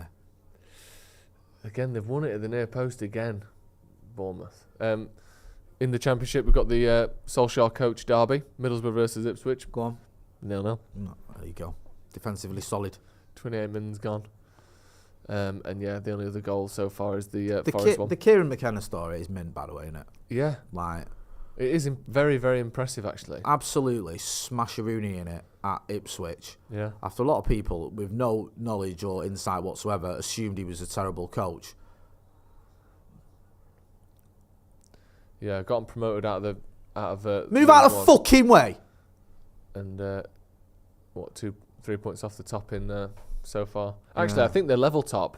I think this is an as it stands table. I don't like as it stands tables, you know. No. Because they aren't. People act like they are the actual table. They're not. The table only changes after the game. It's the only time I like as it stands table is when it's like the last game of the season. Yeah. And it's as it stands, Liverpool have won the title. Yeah. Leeds are relegated. Bournemouth staying up. works. That I get it. Because Yeah. it's like it's so exciting and it's so Yeah. like there's so many sort of different permutations that can happen and you're like, okay, what's going to go on now? And if they get a goal, they go above him. But, you know, 3:30 on a Saturday afternoon, as it stands, it's like, okay. Yeah. Do you know what I mean? It's almost meaningless. It is. Fergal McClements says Reguilon is playing like he should be third choice, but worryingly, Dalot defensively is like a fifth choice. I think There's your options. I think Dalot seems to be one of his favoured players, doesn't he? Yeah, he doesn't. Like, he doesn't. I don't know. There's always this question about is Wan-Bissaka the first choice? Is he going to come in and become like the first choice right back? But he never quite fully takes that position. No. I always feel like it's Dalot's. Yeah, I agree. Like, we've even seen Aaron Wan-Bissaka have some absolute worldies for United, to be fair to the kid, at right back. But get involved in the comments in the chat. Let us know what you think so far. I mean, half time is getting ever closer. We need that equaliser, don't we? Let's have it right. We need to get the goal in. Let's have a little look what people are saying. A little look-see. Martial not running into space. Is starting Martial a sackable offence. A lot of anti-Martial sentiment. I don't think he's been terrible. No. He just, again, the problem with Martial isn't that he's awful. No. I don't think he's awful. It's just he never does anything where you go, Jesus, that was good. Not for a little while. Not for a few years. No. But you just don't see it. Like, I was watching highlights back the other day of the game. And the amount of things that Bruno Fernandes does that you just take for granted. But when you watch it, and sometimes, for whatever reason, you're watching it in a slightly different way, you go, fucking hell, he's good. Anthony Martial, right? Yeah. If we'd have had a proper coach, and even Fergie, people dismiss Fergie with young players. Like, oh, he's not that guy, he's not like Pep, who's hands on. Fergie literally got more players through the academy to win a Champions League and a title than any manager in Premier League history. Like, he knew how to nurture talent. That was like one of his best skill sets. So this idea that he couldn't, it just baffles me. But with Martial, you had Van Gaal, you had Jose, you had Oli, you played on the left, you started, you dropped, you in the right. Yeah. And I'm not blaming all that on him because I think he could have done better anyway. But I just feel like he needed a manager who could have just like worked with him and got the best of him because the talent is there and was there. And wasn't he like a golden boy winner or something? Something like that, yeah. And like, you know, when we got him from Monaco. Well, go on! Well done, Harry Maguire. That Two is a good phenomenal tackles in a tackle row there there. from Harry Maguire. Double tackle. Forgive me for being on my phone. I think it was, it might be a little bit there. Sorry. Go on, Anthony. That's a great little bit of skill. He's right. He needs to on his own here. He's done fantastic. Oh, he's unlucky there, Anthony. He did really well there. He had no one near him either. It's annoying, isn't it? Because it ends up being he's giving the ball away. But there's a point where he stood there. There's 3 fucking Bournemouth players around him, and no one for 15 yards who's a United player. Just looking a bit more stretch United at the minute. Not holding possession. I don't know what that was from the Bournemouth lad, but I'm glad he did it. Yeah, me too.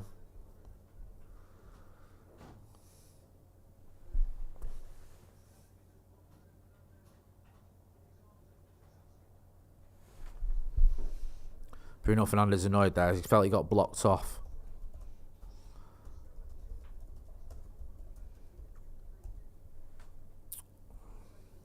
So annoying. Come on, United. Keep going. Don't need...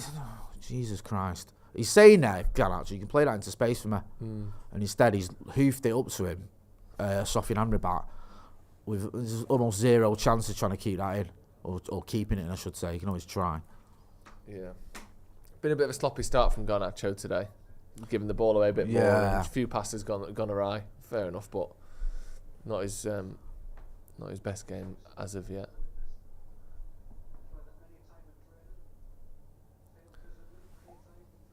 You just got to get a goal this half. So they go in the half time feeling deflated. Good pass. Don't be offside. Overlap.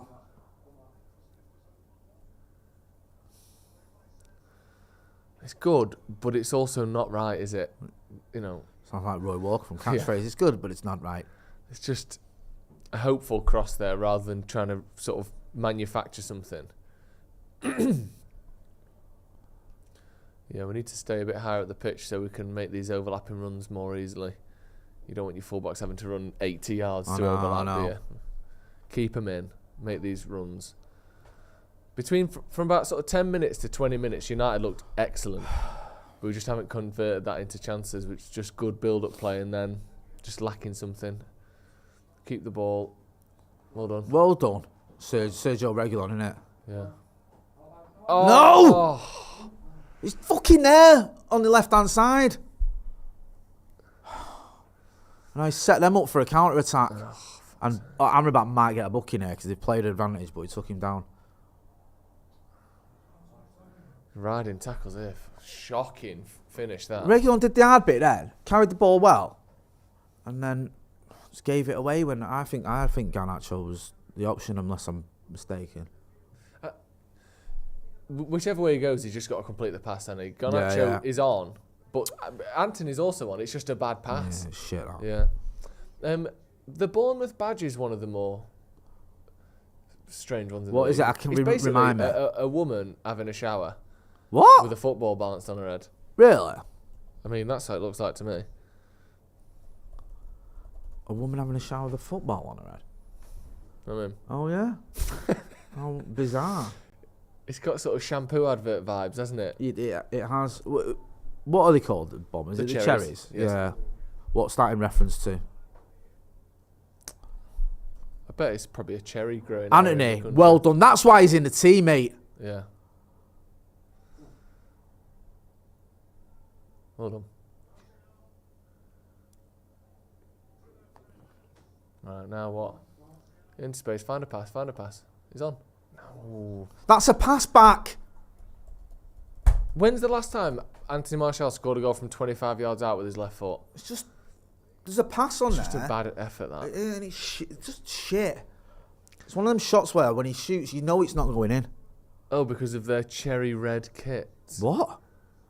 Although actually, it says the cherry striped shirts, but then also Dean Court was built next to a cherry orchard. I reckon it might be that one. I think it's that. Yeah. Hey. There are two leading explanations. One because the kit's red, and one because the neighbouring estate, which is believed to have maybe contained cherries. That would he's bought that there. There's nothing going on, and he just turned to the ref, Solanke, and said, "Help me out." And the ref's gone, "Yeah, I'll have a free kick."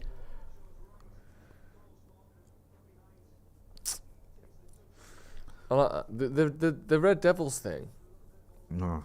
For United. Yeah. Is apparently just like Busby like the sound of the Red Devils. I love it. Like back in the day, like managers could just do what they want. Yeah. Like they could say, "Right, we're going to change the kit to a different colour," and the team would be like, "Right, yeah, no worries." Yeah, that's fine. That. So I mean, this is going to be our nickname, right? Yeah, sound.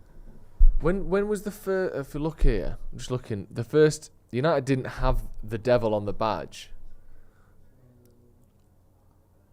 Well, we did in the 40s, and then it went off again until the 70s. We had a phoenix for a little while, didn't we? Did they? I think was it in the 58? Did we have a phoenix? Or am I just making all that up? Let's have a look. That's a good pass. That's better. It's tidy. Come on.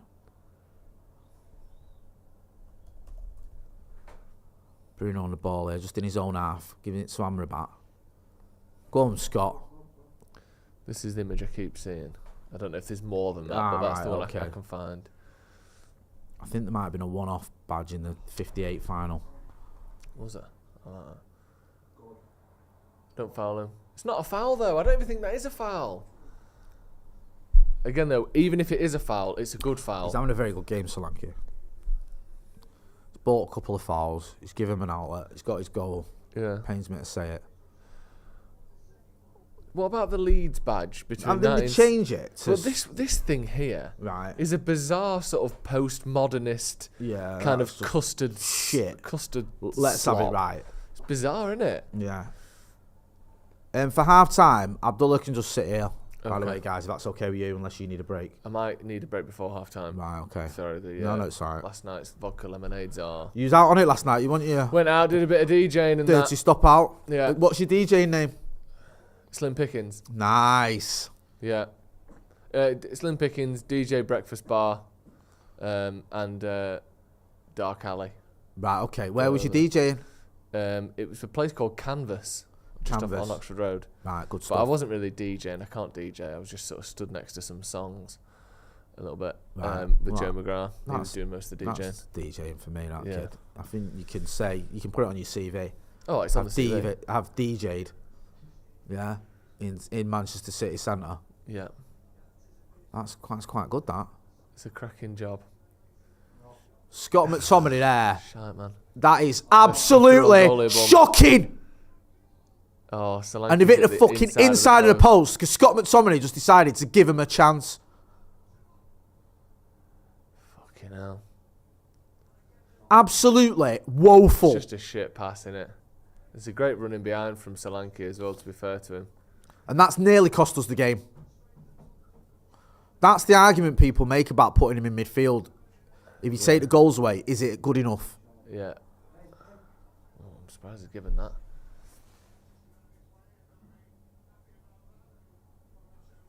The thing that annoys me sometimes about this team is when someone does something like that, no one says anything to him. Yeah.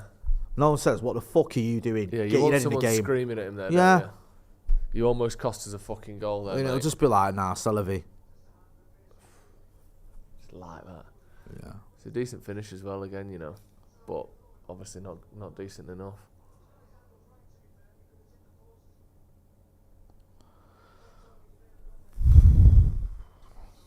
Solanke having a very, very good game. Yeah, good player, isn't he? I'm not saying that he will only ever be a sort of fits and starts player, but he's also a good player in probably the best moment of his career. Yeah. Like he's got that sort of Mikel Antonio, just constantly dangerous in games, feeling about him, hasn't he? We're playing him at his best ever time, so he's got, full confidence and the quality that he's always had. What are we waiting for here? Do we know? I think Garnacho got a little bit of a slap in the face. What if it cut to you in the crowd? Imagine that. What would you do? So they just then Garnacho's down on the floor and they were cutting to different shots of of fans in the crowd. What if it cut to me and you stood at Old Trafford next to each other? I'd ignore it. Yeah. I'd ignore it. I'd ignore it. I'd think I'm having an acid flashback or something. Like I'm not saying that. I'm not going like, Joe, isn't that us? Yeah. Going full Junior Soprano. Like, Joe, no. When Curb Your Enthusiasm's on. And he's like, is that me? Is that my trial? What the fuck is this? That'd be so funny. Marcus warming up. I think Garnacho's going to be absolutely fine because he got a little bit of a bang in the face, but it was more like with a slap, like with like that rather than a elbow or anything. I'm surprised it's hurt him so much, to be honest with you. He might want to rest. I mean, it's a bit of a slap. It is, but fucking hell, yeah, come on. Like, if you went up to him in the street and slapped him like that, he wouldn't go down. No. Like, what are you doing? I bet he's thinking, looking at the Bournemouth player who slapped him, I bet he's thinking, did something else happen? Yeah. That am I missing something? Why is there 4 medical staff, 2 medical staff, treating Garnacho for a little tickle around the chops? Maybe we just need a little breather. Varane on the bench there.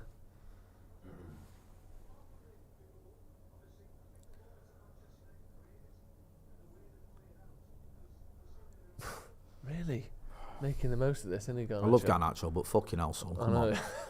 Hey, there's literally nothing wrong with you. He's not bleeding. I don't know why he's decided. I could understand it if we were 1-0 up and this is the 90th minute. I'd be all about it. But we're chasing the game.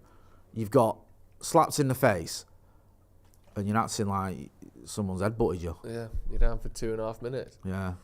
Good turn, Amrabat there. It's a shit touch, but well done, Anthony. Well done, Dallo as well. Ooh, okay. Go on then, run there. That's all right. Fucking hell, all right, Jesus. He absolutely battered Reguilon. Reguilon looked like Semenyo. Genuinely running through his treacle there. And then Semenyo's touch was absolutely diabolical. Woeful. Yeah, it's a good job. Because that was only embarrassing. Like a 10-yard sprint I as know, well, and he beat him to the ball by 2 yards. Right, that was awful, wasn't it? So what's that? It was like, what is going on? Reguilon isn't that slow either. No. I don't see him as being like a slow player. This doesn't help us, all this stop starting. No, it doesn't. Going down dead easy and moaning and all that. Get on with the fucking game. Yeah. Playing into their hands here. That's what they want us to do. Just get on with it. Yeah. I just don't want us to get to a point as well where we do this thing that we're just booting the ball up to try and get chances quick, and we end up like that, abandoning the way that we've been playing for the sake of we need to get a goal. Yeah. Because we looked so much more dangerous when we were actually playing the ball out and playing around and pushing out from the back, and now like we just literally did it as I was saying it. Bruno's dropped deep to get the ball off the defence, and then he's just booting it to our attackers. Martial with a shit header, and it's out for a throw into Bournemouth. For me, you've got to bring Højlund on at half time. Yeah. I'm sorry, you just have. Like, Martial had his opportunity, he's done fuck all. Get Højlund on. Yeah. Like, we can't afford to be dropping points in this game. Can't even afford to draw it, really. No, we need to come back and win this.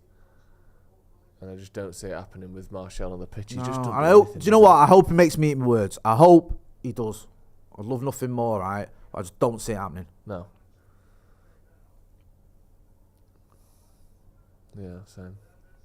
That's better. That's more like it. Now, where's the puddle back? I actually remembered that I've completely forgot to do any tweets, by the way. That's all right. Get stuck in. Fergal McClement says, imagine if United had a 20-year-old Højlund as an understudy to a more experienced version of Højlund instead of Martial. That would be nice, wouldn't it? Yeah, that would be great, actually. Colin Felix says, United should have got rid of Martial and kept Weghorst. Bloody hell. Aman says, a woman taking a shower and 2 cherries. That's the Bournemouth logo, basically.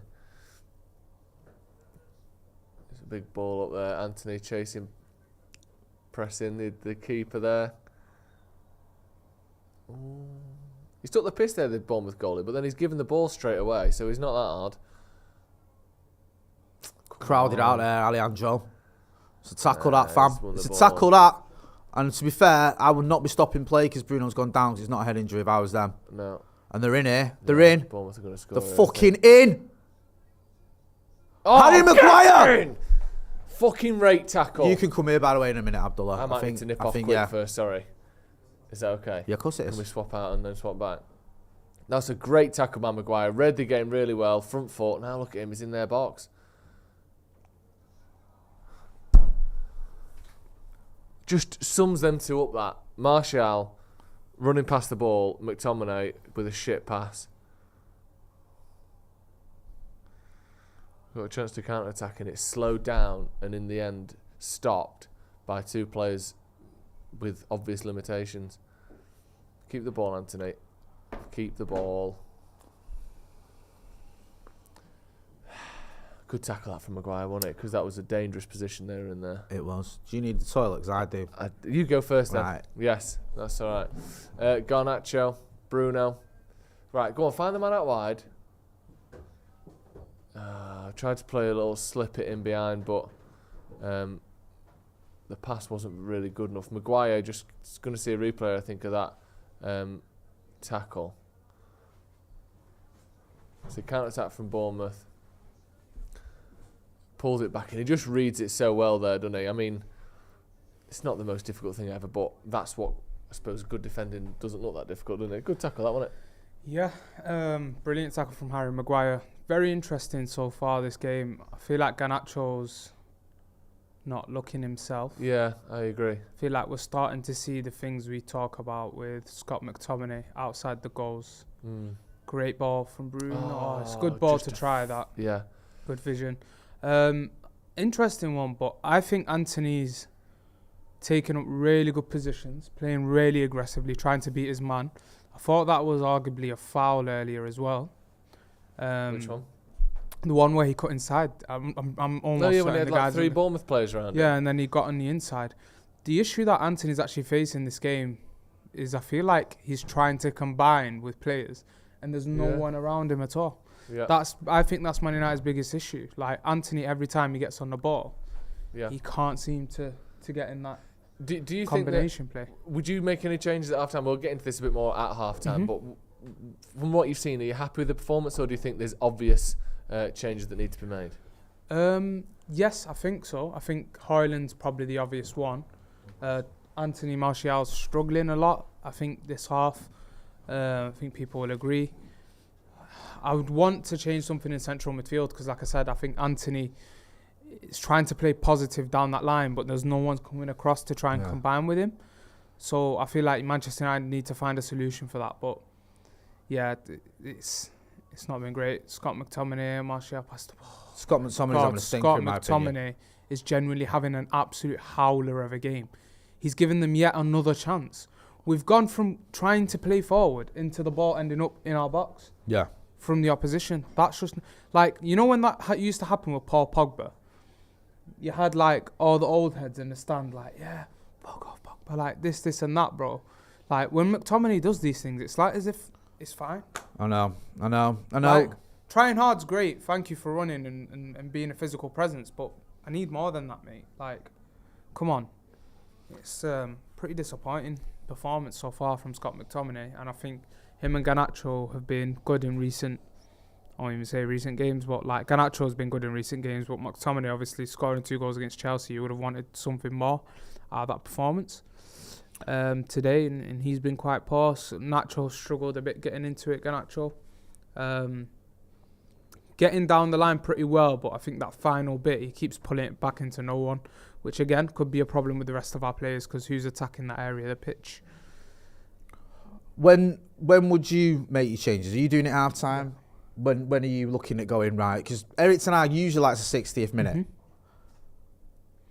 I think I'd make a change at half time. I think you bring on Højlund at centre forward. I wouldn't change. Anthony's the one that I wouldn't touch out the front three, and Garnacho's been in good goal scoring form, so you'd want to keep him. So maybe Højlund or Rashford on for Martial. Obviously, both struggling for goals, but that change does need to happen. It does need to happen at centre forward. I want to see. I can't lie. The way Scott McTominay is playing it feels like that type of game where we need an extra ball player in the centre. Yeah, it doesn't feel like that Chelsea game. It's a bit different. The thing right with McTominay is, and I don't want to get on his case because he has been playing well and he has been scoring goals, but there's big gaps in midfield and he's very wasteful in possession. And it's if he was on 10 goals this season, I'd say it's out of the question about taking him off. But he's not. He's on 5 in the Premier League. So he is scoring goals, and important goals, but it's not like he's a guaranteed goal scorer. Like, does it outweigh? Yeah, that's my point. Because outweigh that part of his game. His mistake led to Solanke hitting the inside of the post. Well, yeah, and then he's got another one there. Yeah, they've messed up the attack, but so conceded. Is it worth it? Is it worth the risk when he's playing like he is today? Because for me, he's been. I've said this before on here, and I'll say it again. Like, when you've got central midfielders scoring goals, it's different to your forwards in terms of their all-round game. I think when you look at Garnacho the other day, he lost the ball a few times against Chelsea, but in those areas, why that was a good performance that I think a lot of our fans enjoyed, because it was almost like Marcus Rashford, like when he's in form, where he's fearless, so he might lose the ball, he's trying things. That's what we've seen from Garnacho, and eventually obviously gets the cross in for the goal. As a forward, you can take risks, you can lose the ball, you can have their moments. But as a midfielder, the rest of your game has to be clean because the ball can easily be turned over closer to goal. You've also got the onus to create for the forwards. And Scott McTominay is not a creative player. He is not a creative player at all. So the biggest issue I've got with Scott this half is he's messing up 5-yard passes. 6-yard passes, like very, very close range passes that he should be doing better with. He's not even attempting a high-risk ball. Like with Bruno, sometimes when he loses it, like we've seen there in that end of the half where he tried to put Martial through in on goal. Bruno's trying to put a ball over the top of defence into the opposition's box. If you lose it in that moment, fair enough. But if you're just trying to hit a standard diag, or you're just trying to play the 5-yard pass next to you and you lose it, the opposition's going to turn the ball over and you're going to be in big trouble. Yeah. And that's what we've seen from Scott McTominay. Like, he can go score 2-3 goals this game and I'd still be raising the same concerns. Yeah. I'll get into some of the comments. Sorry, we've got a few. Yeah. We've got Marquez C says, crowd is absolutely rotten towards some players. The booing at the half-time was completely unnecessary. Yeah, I don't really like... Sometimes when... I mean, we go to Trafford a lot. Sometimes the booing will be at the referee, but I don't know. That might have been booing at the team, to be fair. Akash Solomon says, Martial, flat-footed, never getting ahead of his man. He's doing my head in. Regulon final ball, wayward. Need Højlund on ASAP. Maguire, man of the match. I agree with a lot of those sentiments. Amrabat calls the goal, says, called Jazz Apatar. Gizabashi says this is not a Menu game. Trust. Kid Gacy says Martial needs to come off. Clearly see he's not in it and he's killing the team's spirit. Jay's anti-chafing says needs to step it up second half and never forget Glazers out. Dylan N says Shaw was asleep for the goal. Philip Taby says Martial offers nothing, completely nothing. Hit that like button, please, people. We've got over 4,400 people watching, and we've not even got to 1,000 likes. Please smash a like. You might not like the score or the performance, but you can like this video. Please hit that like button. Adiola Baba Tunde says you can bring Højlund on. He won't sniff the post with Garnacho refusing to pass to the striker. He's not passed to Martial today, even when he had opportunities to create goal. Should be off. Saber says, thank goodness Harry has turned into prime Yap Stam. Harry Maguire. What a performance. Mate. Again. Following on from the Chelsea game. I mean, he's living up to the claim of being player of the month, isn't he? Player of the century. It's so weird. I was chatting to a friend before this and he was saying how friends. he didn't... Football friends. I've got football friends. And he was saying he didn't expect Harry Maguire to reach these levels in terms of like when he first joined, the performances that we've seen. He thought, okay, he'll be this good, like hopefully. Yeah. But after that downward period, it's like I was saying, I was agreeing with him because it's like after that down period, you think, okay, you can get up to maybe a decent level where it can be a squad rotation centre back, but he looks unstoppable right now in terms of, just every man that he faces, 1v1s, timing his tackles. I think he deserves the praise he gets. Obviously, when people are grilling him and for what the mistakes he's been making or, the bad performances and the bad patches he's had in the team, then it's only right to give him his flowers. No, so someone said, I can't remember, someone said having a go at Martial like Shaw wasn't at fault for the goal. Like, the two aren't mutually exclusive. You can think Shaw was at fault for the goal and Martial's been poor. Also an interesting point. I'm not saying one or the other. No, please do, bro. The Luke Shaw point, a couple of people have sort of come up with that. I do get you need to be alert there when the ball comes across, but the turnover of that is so bad. So the reason that Bournemouth turned the ball over is Bruno's trying to play that ball into Scott McTominay. Poor ball. He shouldn't be attempting that. I think Reguilon was down his left, and if you know that you can't get it to Reguilon, then just boot it. Just clear the ball from that position. Don't just clear the ball. So that's poor. Then Scott McTominay sees his man. He knows he's coming, and he's almost just in such a weak manner just tried to get the ball and just lunge this foot at it. Yeah. Like, you got to go for it. You can't half-arse it on the edge of the box. No. You can't. So then that ball just randomly comes back towards us. You will get caught out as a defence. So I do get people will be digging Luke Shaw out, but that moment quickly transitions into that. So, and then Reguilon's out of place, and then Luke Shaw's essentially having two positions to cover. That happens very, very quickly. So watch it back. You'll realise how quick that happens, and that is just poor from that moment there from Bruno and McTominay. Was it? I'm sure it was Bruno that was trying to play the ball into McTominay. I might be wrong and just waffling on, but whoever was trying to play that ball was poor, and then McTom should have been a lot more authoritative with what he was doing. But yes, I think I mentioned this when I first jumped on now, but Anthony needs someone to combine with because he's trying to play on that right-hand side. I know a lot of people tend to dig him out, and rightly so. We've all been critical of him since joining, but he is trying to be positive when he's getting on the ball, and I think that's got to change. Sorry, just one quick couple of super chats. Summit Bioti says, sell Martial free. He's championship level at max. George Milo says, Solanke doing everything. Tony isn't. Hold up. Mint. Solanke, you like him? Yeah, I think Solanke is a good centre forward. Good all round. Not like a blistering centre forward where he can get in behind the defence, but it seems like a bit like a traditional but neat centre forward. So yeah, fair play to him. Those are the type of goals he gets as well, Solanke. Like I've seen him pop up with a few of them. Jay's gone. It's me again. Look at this. Musical chairs. It's fantastic. What are people saying in the comments then? Let's have a look. Because I thought it wasn't a terrible performance from United, but just crucial moments where we were let down. A few times Martial slowed things down, McTominay slowing things down.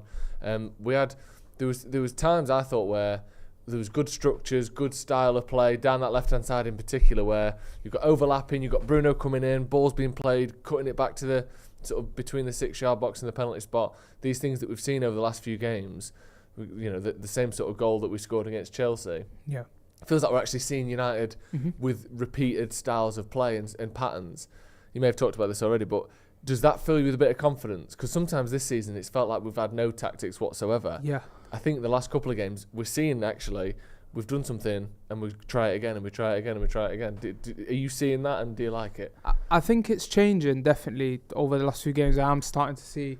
I said this earlier as well before the show, and you know, speaking to someone, I was saying like I do feel like we're starting to gather little bits of patterns, and that's what we want to see because it'll fill you up with confidence. The issue that I have is the reliance on certain things that are not sustainable. Right. One of them being a Scott McTominay scoring every game. Yeah. But not impacting the game in midfield the way you need in Premier League football. That's stamping your authority on the ball, being able to turn quick, play through balls, being able to control the game. You know, those are things you can't overlook. So now if this is what I'm saying, and then he ends up scoring in the second half 2 goals, people will say, well, you were slating him. Well, the facts don't change. Yeah. The facts absolutely do not change. And I think anyone who watches Manchester United week in, week out, like we do, and a lot of the people that are watching us right now, I'm sure will agree. Like, it's great that he scores goals. He's brilliant at crashing into the box, and he's brilliant in open games like that Chelsea game. No one will take that away from him. Fair enough. But we need more. We need you to turn. We need you to try to play a ball through the lines. Yeah. We need you to not make easy mistakes. Trying to hit a standard diagonal, and then it ending up with Bournemouth going up the other end. And then he done it in the end of that half again. I know. And just on McTominay, and this isn't... I'm just going to essentially repeat stuff I've said before, but using today's data instead. Once again, as we often see, Scott McTominay has got less than half the number of passes of Bruno and and essentially half the number of passes of Amrabat. McTominay's made 20 passes, Amrabat 39, Bruno 45. He's consistently got half as many passes as his teammates in midfield. Only Garnacho and Martial have made less passes than Scott McTominay today. Andre Onana's made more. Anthony, who's our right winger, who, you know, typically your wingers aren't always making loads of passes because they're trying to create things, has made more passes than Scott McTominay. It's just how much he gets involved in the game. It's just not enough. And you know, if we look at sort of, you think, okay, well, he's not a attacking midfielder, he's not a ball playing midfielder, he brings other things. If you look at the number of duels won, Reguilon 7, Maguire 7, Fernandes 4, Garnacho 4, Anthony 3, Amrabat, you know, has attempted 2. McTominay's only attempted 1 duel. And again, duels, whatever, right, okay, fair enough. If you look at defensive actions generally, you know, what is he doing as a defender? Harry Maguire 5, Shaw 4, Bruno 3, Anthony 3, McTominay 1. Like, just not a lot is happening through Scott McTominay. Like, he's not dribbling, he's not bringing the ball forward, he's not making passes into the final third, he's not making passes at all, he's not making tackles. This is the problem with Scott McTominay is when he's not scoring, he's not doing anything. He's almost, you know what I mean? If you look at those stats there, he's just not involved in this game once again. We see that so often, don't we, where he's just not really doing a lot, and that's the problem. Yeah, he doesn't seem to beat the press. He doesn't give you that switch and that turn from one place to the next, does he? Yeah. That's what you need in midfield. You need that person that can just completely turn the game around from central midfield, and I feel like Bruno obviously gives you that, but then the control element. So I don't know, in situations like this, I think the manager's got to look at it and say, okay, it's not been Scott's game. We could potentially just continue playing the football we're doing and banking on him scoring. There's a big opportunity of that happening because of him being prolific in front of goal right now, but what does that mean for the rest of our game outside of them moments? And personally think then you'd have to react to that by bringing on a Kobbie Mainoo. Yeah. And saying, okay, let's get more control and push Bruno further up where he can take maybe more risks and gather more control through Scott McTominay and through Sofiane Amrabat and Kobbie Mainoo. Yeah, I do think that, like, if we bring Mainoo on, I think we need to bring Højlund on as well. Yeah. I think at the minute I'm not seeing enough movement from Martial. Martial's Højlund isn't coming on. We see him coming out. I think it's probably going to be the same team.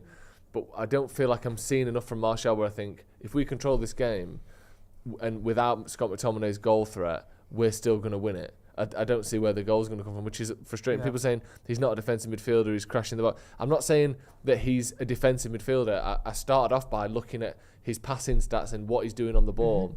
And there wasn't much the there. Analysis, this is my point. Like, maybe you've just joined the show now, but we've absolutely broken it down from A to Z. He scores goals, great aggression into the box. We get he's taking up higher positions, but even if you're an attacking midfielder in a system like this, look at Manchester City when they're playing with two high number rates. They both get on the ball, they both turn, they both try and create and try play between the lines. Same thing, you look at Liverpool when they're playing Szoboszlai, McAllister. I know they've changed their midfield a lot and stuff like that. Sometimes you've got Gravenberch there, but they all want to get the ball, turn and play through the middle. Now we get what he does in terms of in front of goal. You're never going to take that away from him. But all we're asking for is when you're getting on the ball, you've got to be able to switch the game for us in that moment. You've got to be able to beat your man maybe with like a shimmy or something and just open up more space for the rest of the team. Yeah. You can't take away what he does in front of goal. Fair enough, he's been prolific, but you know, even defensively, sometimes losing his man and giving them two opportunities to go through on goal. It could have been 3-0. Yeah, I think if your main attribute is your goal scoring, then you have to be getting a goal every other game minimum. Yeah, definitely. And he's got 6 in 16 this season, which is good from midfield, but that's not enough that you don't really do much else at all during games. You know, if you want to be like a Bas Dost, can we change the camera please? A type of player where he's got 45 goals a season, not playing it. You know, he used to stand up front, didn't he, Bas Dost, and not touch the ball, and then he'd score a goal every week. You can't not do much and then only get 6 in 16 because that's not really enough. We're going to get Jay back in. Thank you, Abdul, for coming on at half-time. Really good stuff there. And I don't want this just to be a McTominay thing. I think, you know, other players have struggled as well in this game. We've seen the ball being given away too easily at times. And, you know, Bournemouth again running into the box here. Solanke getting the better Christ. of Luke Shaw. And luckily, Reguilon sort of swept up a little bit and Maguire's cleared it away. But yeah, Solanke's been the exact sort of threat and danger that Martial hasn't. But Garnacho's doing really well on the counter-attack here. Go on then, keep the ball. Brilliant. What's that? And a shit pass. Did that get a deflection now? Is that our throw-in? No, it didn't. All right. Summed him up a bit today, Garnacho. That slightly wasteful with his passing, hasn't he? Yeah, he's not quite got going, but he's still a threat. Yeah. He's always one of them. He's got that energy, he's got that confidence, he's got that ability.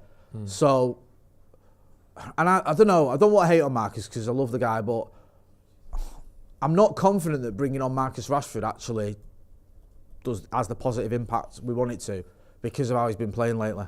I wouldn't swap Garnacho. I wouldn't take him off. I'll be honest with you, moment. and I'm not trying to hate on Marcus Rashford. I'm just genuinely, I wouldn't be looking to bring him on for Garnacho. Yeah, I just want to see a bit more. The obvious change for me would be, I don't think we haven't made any changes, have we, unless I'm missing it. No. The obvious change for me would be Højlund for Martial, but the one thing I will say, it's not like we've created loads of good chances for Martial. It's not all he's not been good enough. A lot of it is the build-up play is not quite in the final third. Hasn't quite been. He's got a chance again here now. That's better. Garnacho, he's got 2 men around him. He's doing well there. Keep it. No.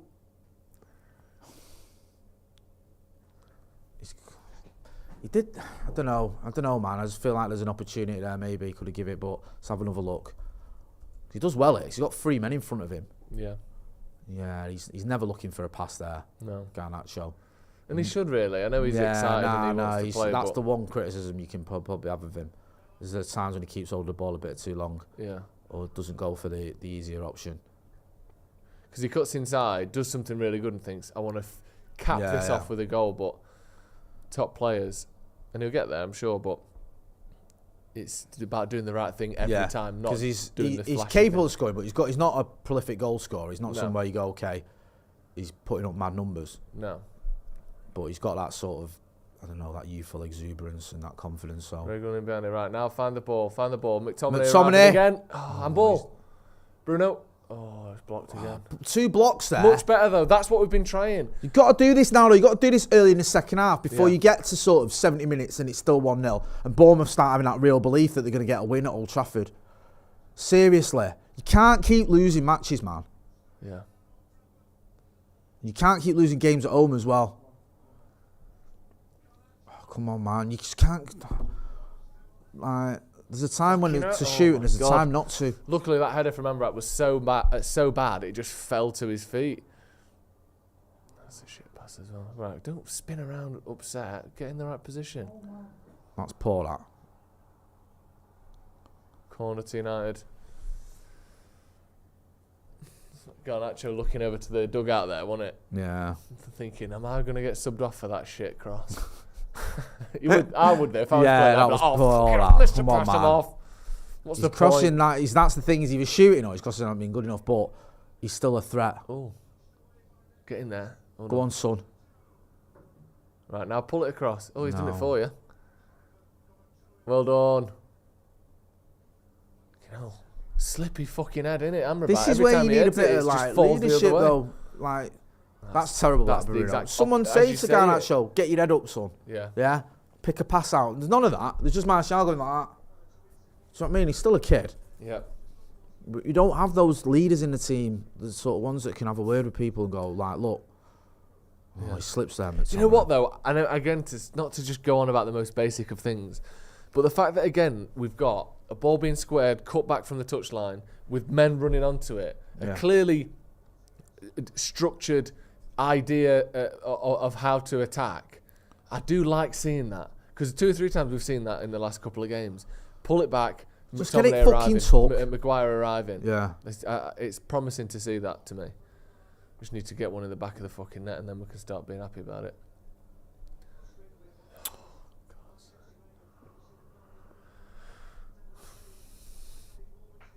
I feel a bit bad for Martial because he's quite easy to dislike, isn't he? But he's still just not doing it, is he?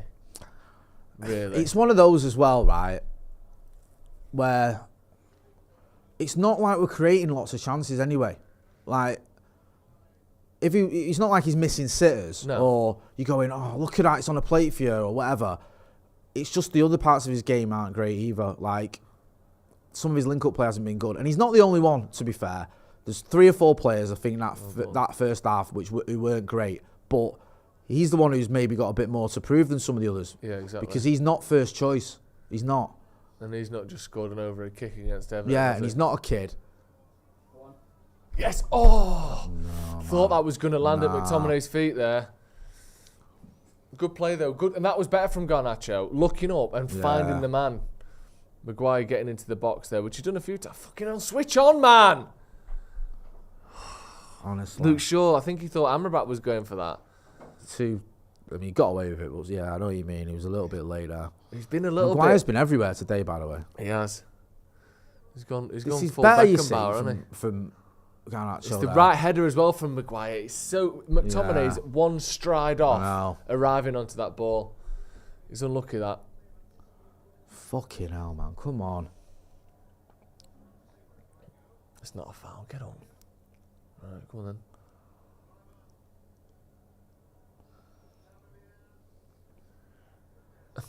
Both sort of slid together. Yeah, there, there's no. Well done. Well Dalla. done, Diogo. Brilliant. Keep it. He's done really well there, Anthony, because that ball was bouncing and bobbling everywhere, and he had 2 Bournemouth players on him. Just keep possession. That's enough. Really good. Jesus. Right, come on, get down that fucking line, Luke Shaw. Yeah, go on. Run. He's playing centre back though, isn't he? Maybe he's cautious. I bet he gets there and thinks, oh shit, I'm not playing left back. Oh, God, that scared me, that. Back over there, here we go, come on.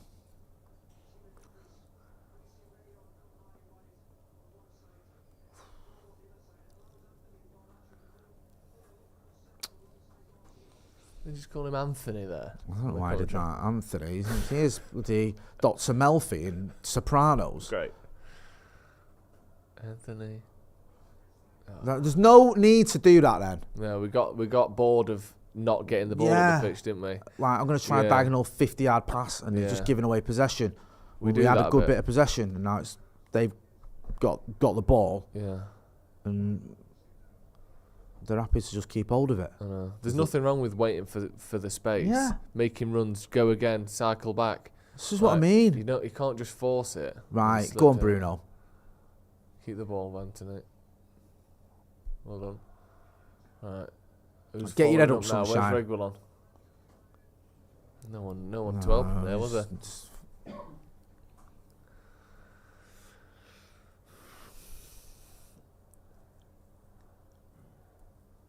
We've got warming up Hoyland. I couldn't see the other two. It's better though. Nice. Go on, Dallo. Yeah, good run. Bit of space. Go back to him.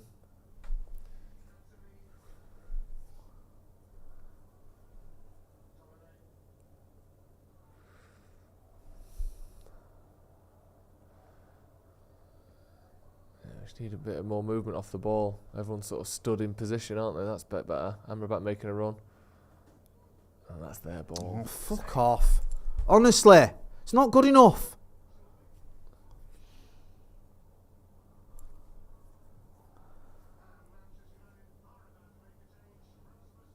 Hoyland coming on in a second.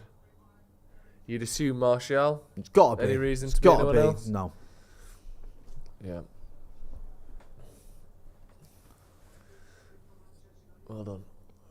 Good position. He needs. I think he might need a little bit more than that, to be honest with you. But more than Hoyland. Yeah, I'm wondering whether there's. I just don't know what what. Good. Oh yeah. Hey, up, we're in here. Bruno on the right hand side. I think he could have hit that touch before he got a corner. Yeah, if he's slowing it down, he almost needs to come back onto his left. Yeah. Have the space in front of him, but he sort of took off a touch, let the Bournemouth player get back, and then crossed it. Could have done with taking another touch. Oh no, he's not waiting. He's taking off Martial for Hoyland before. I thought he might wait for the corner, but right, mind you, Hoyland's a bigger threat in the air, I suppose.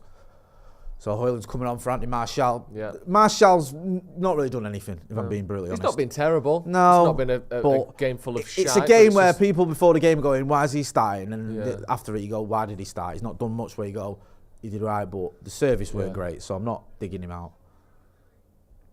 Good cross. Oh. Pick out a pass now. Give it. Oh, just give it, man. You've lost it now. Well done. Fucking hell. Yeah, he should have just gone back to Shaw first time so he could have put a ball in. Go on then. There's people at the back post. Get the ball in. That's a ball. Oh, lucky Hoyland. Corner to United.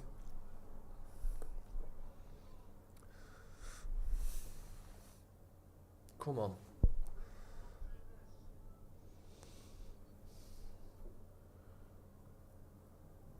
Reguilon to take the corner. McTominay. Oh. That's shite, although Bruno's done well there. It's okay, keep the ball. The more this pressure stays on as well from United, the more difficult it gets for Bournemouth because you have to stay on your toes for so long. Oh, no, we fucking let it go. Just overhit again.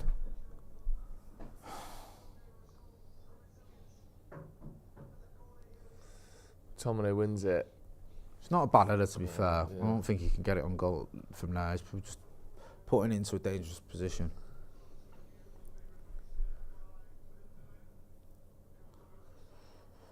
Sub for Bournemouth. Semenyo coming off. Billing on.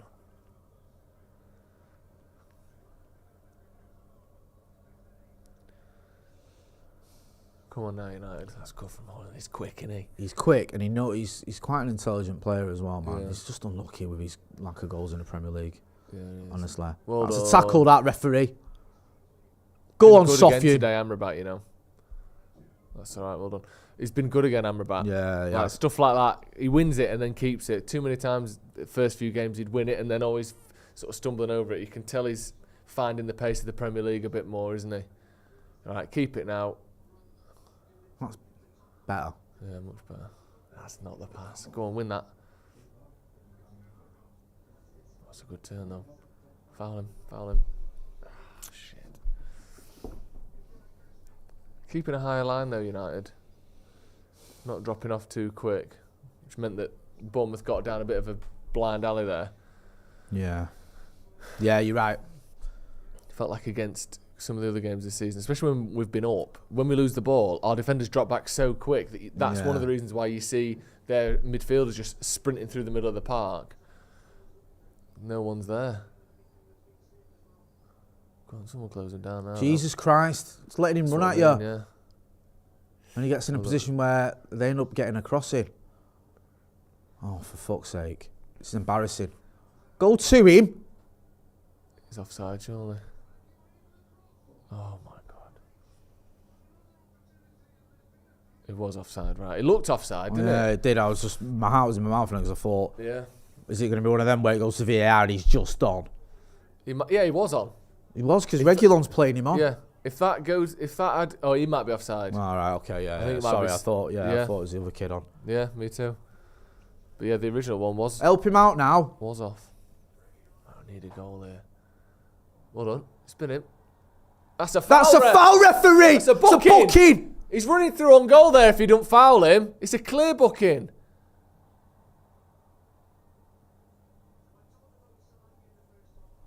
He knew what he was doing Yeah, there. he did. He knew he was away. Hoyland had spun him there. Yeah. And he thought, I've got to go down and try and win this. I don't think it would... for me, it's not a red because he's not fully in control. You ain't getting a is he? red for But that. It's a definite... If that was booking, the other way around and someone got a red card, I'd be fuming. Yeah. But he's look, got hold of him now. Look, handful he's of got his shirt. Pulls him down by his shirt, and then Hoyland spins him, and that touch there that he gets, he just don't get the ball, does he, until he's already started pulling him. He just knows He's got to be careful there, Hoyland. You get a yellow for that. Yeah. Waving the card. But he did. He got a yellow. Hoyland got a yellow for it. Stupid. Why do it? You know, I know, you're gonna you get a can't. booking. They've been told as well, refs. There was a new thing coming out. They've not been enforcing it enough. Yeah. So It's like taking your shirt off in response to someone not getting a yellow card. Like you've just given yourself... Oh, fucking hell. McTominay with a header there. straight to keeper, but more pressure. Just getting to that time now, half an hour to go, where you start worrying. Next thing you know, it's going to be 80 minutes and we still won't have scored. There's not much he could do there. Just get it on target. He does that. Just slightly behind a minute.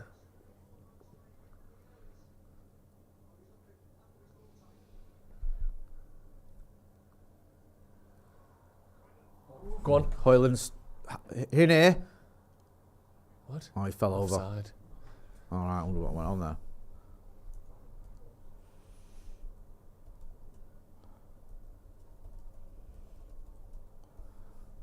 We've been so much better since Hoyland's come on.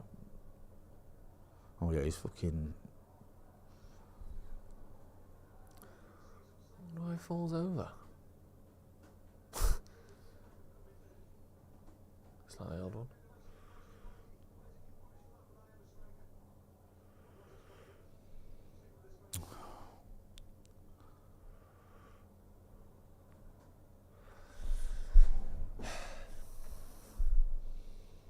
Hold on. Get on with it! Man, stop! Everyone's stopping, looking at the referee.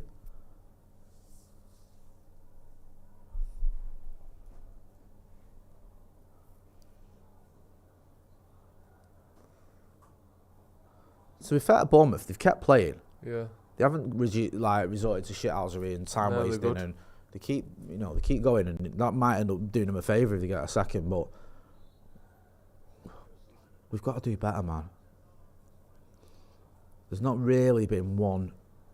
I can't think of one clear-cut chance, unless I'm forgetting it, where you go, oh, I should have scored there, or no, great we've got in save. some decent positions, a couple of good blocks from Bournemouth, but there's not been after where the keeper's made a really good save, or you think, oh, he's fluffed his lines or whatever. The striker, it's just like it's been half chances and a lot of possession and some crosses, but like you say, a lot of blocks.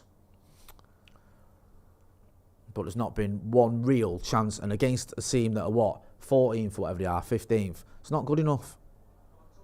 I know I said like Bournemouth are capable of beating anyone, but they beat Newcastle the other week. But come on, Bournemouth at home, 63 minutes in, and I'm waiting for a real clear-cut opportunity from United. Yeah. Bournemouth had one after 5 minutes. It's just not good enough, man.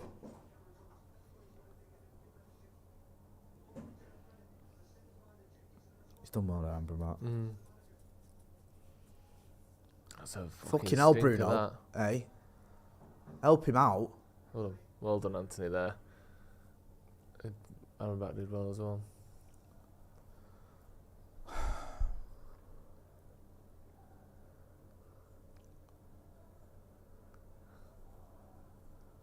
It's got to be quicker here. Yeah. Still playing like... It's not even a draw, I want to win. Yeah. Do you know what I mean? Got to get a fucking goal. Well done. Really good stuff, that Garnacho, because we were struggling to find a way out there, and he just got the ball and spun his man. Fuck off! Seriously. That is so poor from Scott McTominay. So lazy. Well done. Was that handball? I think that's handball. I think that's... We've got 2 shouts of a penalty here for me. Can't get done there. Well done. What are they checking for? I thought Hoyland one was handball, and then I thought he might have got the other one was a foul, but you're getting bullied there. Well done. Stop! Get on with it.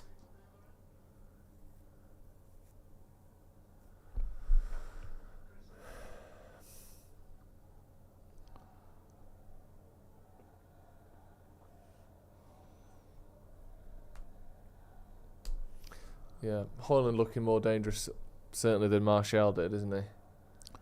2 or 3 times he sort of muscled people out the way. Yeah, 100%, my brother. Alright. Bournemouth here. Bournemouth. Box. Well, come on then, now what? Press him again. That's over, that's too far, that. Let's see this again then, let's see this again. I think the check must be over because they've not told him to stop with the goal kick here. So Bruno plays it into Hoyland, who does a little 1-2 with him. It's nice. Well, that's what I thought might have been handball, but it wasn't. And Bruno's going down there. Yeah, just... I don't think he's ever going to give that. I mean, one of the worst replays I've ever seen, that. We didn't see either the foul or the block or the slap. The slap on Bruno. The camera hadn't panned to it in time, and then we just cut away to something else. So no idea whether it was handball or a slap on Bruno there. What a Luke Shaw. Was good defending that.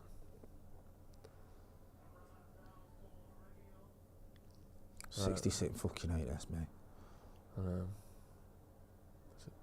Really that good is ball. A really good ball. Go on, Anthony, skin him. You can get past him. Dellow's into the box here. Pull it across. So stupid. Honestly, you're completely brainless. No good kicking the advertising boards. So dumb, that. Hoyland's there, right, waiting for it. And Diogo Dalot decides, I'm going to score the greatest goal in the history of football. Does really well, Anthony, as well. It's just there, man. Hoyland's going mad as well. Just fucking side foot it, look. There! It's right there! Yeah. It's a simple pass and it's a tap in for him. It's so greedy, that. It's bang out of order, man. Brilliant from Amrabat as well. Yeah. That's the sort of thing that costs you the game. Yeah. Completely opened the pitch up. This is why. Good ball in behind from Anthony as well. I will never blame Rasmus Højlund for not scoring a Premier League goal, because he's having to deal with shit like that.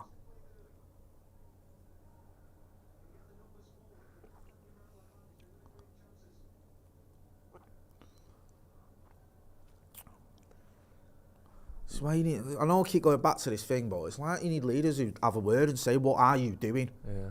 Shit from Luke Shaw, that. A lazy Luke Shaw's pass. not been great today, I ain't going to lie to you. He just looks knackered to me. I don't know what's up with him. 2-0. 2-0. There you go. There you go. Billing the kid who's Game come on over. in it. Yeah. Luke Shaw gives the ball away and then gets beaten in the air. Luke Shaw's been shit today.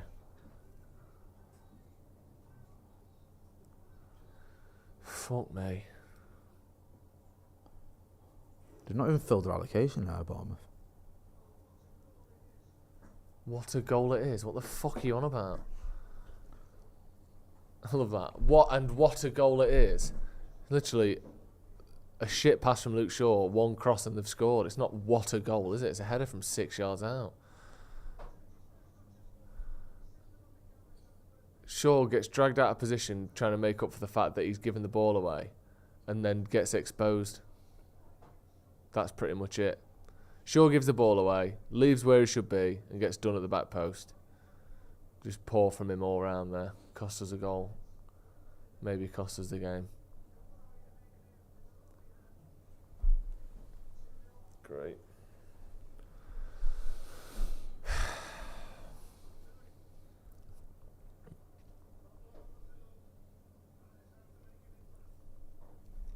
Fergal McClement says, imagine Amrabat had another midfielder beside him.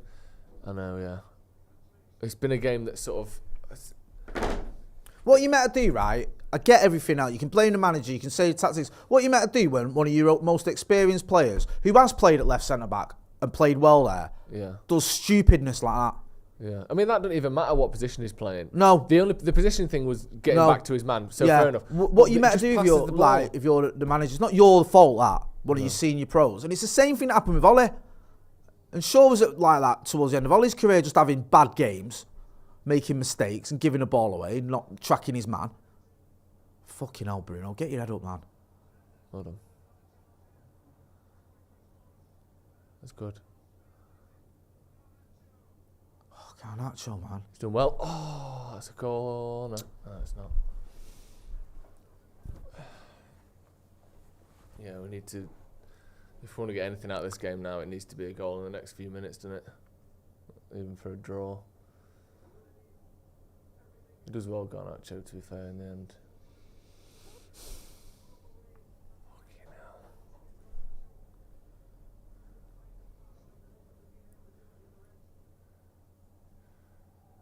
Yeah, like you said, it's not a game that Ten Hag's tactics have let us down here, is it? Not really. United have controlled possession. It's just not made individuals chances, making mistakes and not doing what they should be doing. McTominay giving the ball away for the first one. Fuck off. Shaw for the second one, and then it's the same old culprits, you know. Yeah. We said this under Jose, we said it under Ole, we said it under Ragnick. It's players that should know better, that have been at the club for 8 years. And we're still sat here going, oh, it's a mistake from Luke Shaw. It's McTominay not doing this. I feel like I've been saying that since 2017. Honestly, and I'm not being melodramatic, but there's a reason Manchester United are a million miles off the top of the table right now. There's a reason why Bournemouth are going to walk away from Old Trafford with a win after Crystal Palace did, after fucking Brighton did, after City did, after Newcastle did in the Carabao. Constantly losing football matches because our players who've been here for years and who can play well just fax it in far too often.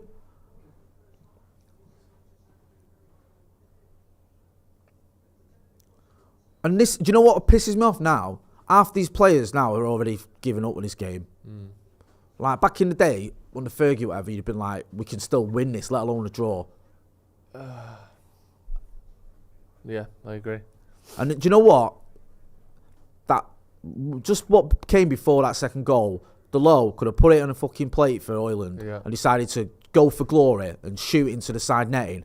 Yeah, from a tight angle. Yeah, that when he's he never had scored zero from his career. chance of scoring from, Yeah. like he's Sergio Aguero, and they went down the other end and scored.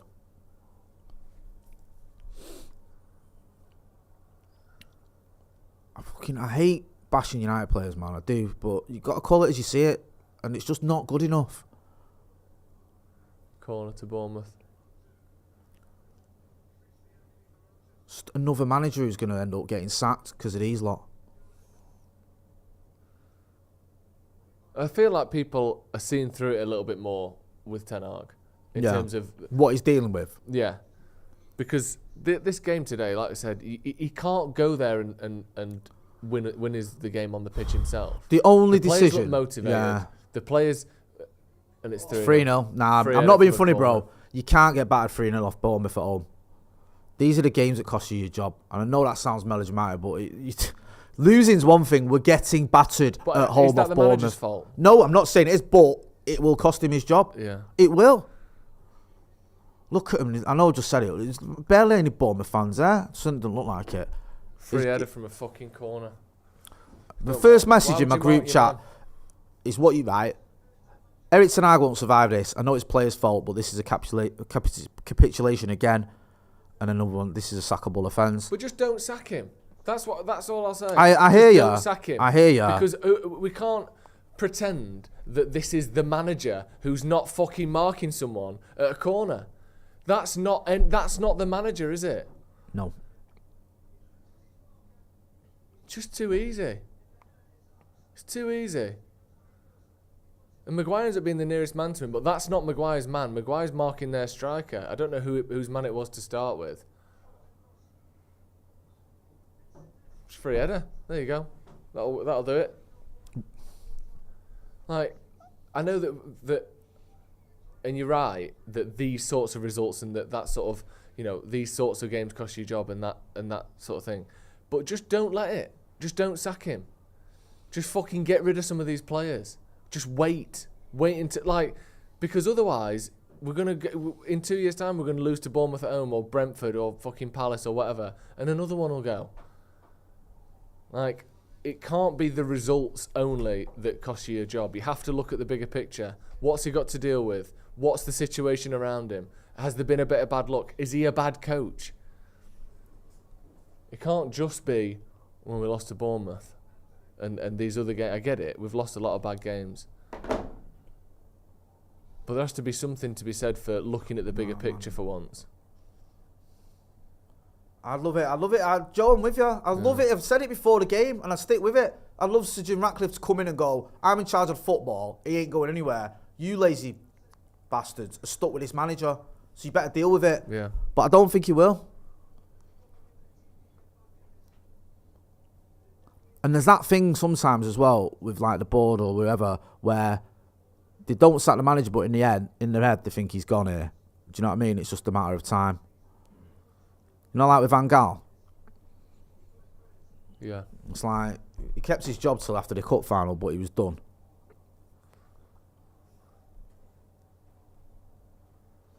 Come on then.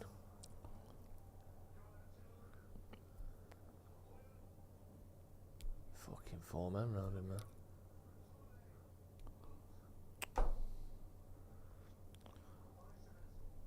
Come on. Get one back and see what happens. Hold on.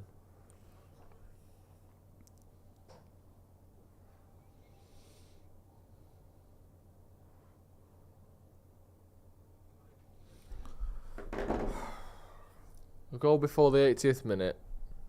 Half a chance. You know what it is with a lot of these players, right? It's the same fucking shit. It's one season on and one season off. They do it all the time. We finish second under Ole, he gets sacked the next season. We have a good season under Eric Ten Hag. Next season, he's probably going to lose his job. Yeah. Do you know what I mean? Finish second under Jose, he's sacked by Christmas the next season. It's every fucking time. There's no consistency there. There's no, like, I don't know.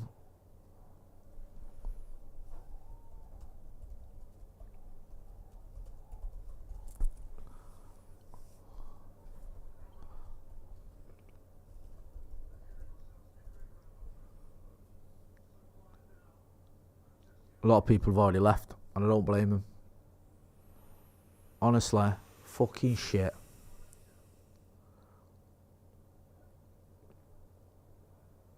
Oh, come on. Like,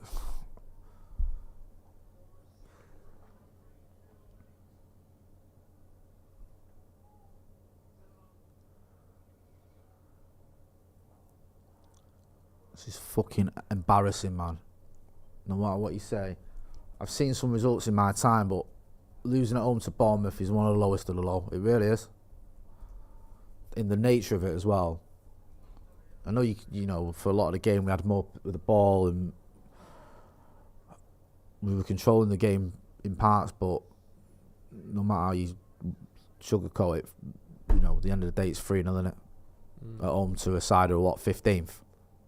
Have Bournemouth ever beat us at Old Trafford? I don't think so. I know they beat us at their gaff under Van Gaal, but absolutely abysmal. Rashford and Pellistri and Johnny Evans coming on. Like, honestly, you could bring on fucking Best, Charlton and Law in their prime, and I don't think we're getting anything out of this game. Yeah, Luke Shaw coming off. No surprise there. Anthony. Feels slightly harsh on him. I think he's been alright today. Yeah. Anthony. Yeah. He's not done loads of great things, but he's made less silly decisions than usual, and he's put people in behind a few times. And I can't, like you say, when I saw the team, other than the Martial thing, I wasn't like, I got it. I got the team. I understood what he was thinking. And I think even the Martial thing, I said, like, okay, Højlund can't play every single fucking game every minute, you know what I mean? Like, there's some big games coming up. He's probably thinking, I can get away with this, and he should be able to get away with it. But too many players just don't turn up. It's fucking shit, man. Honestly.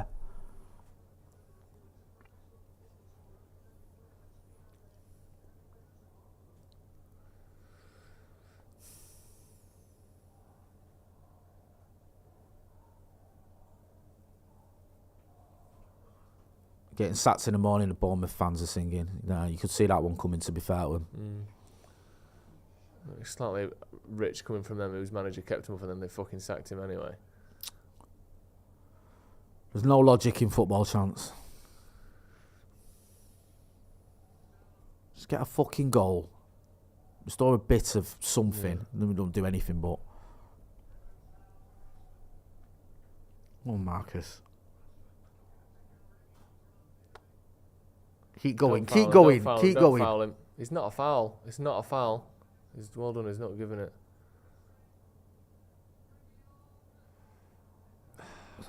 He's never getting that. Right idea, but just the execution was poor, wasn't it? Shit. Just Honestly. too floaty.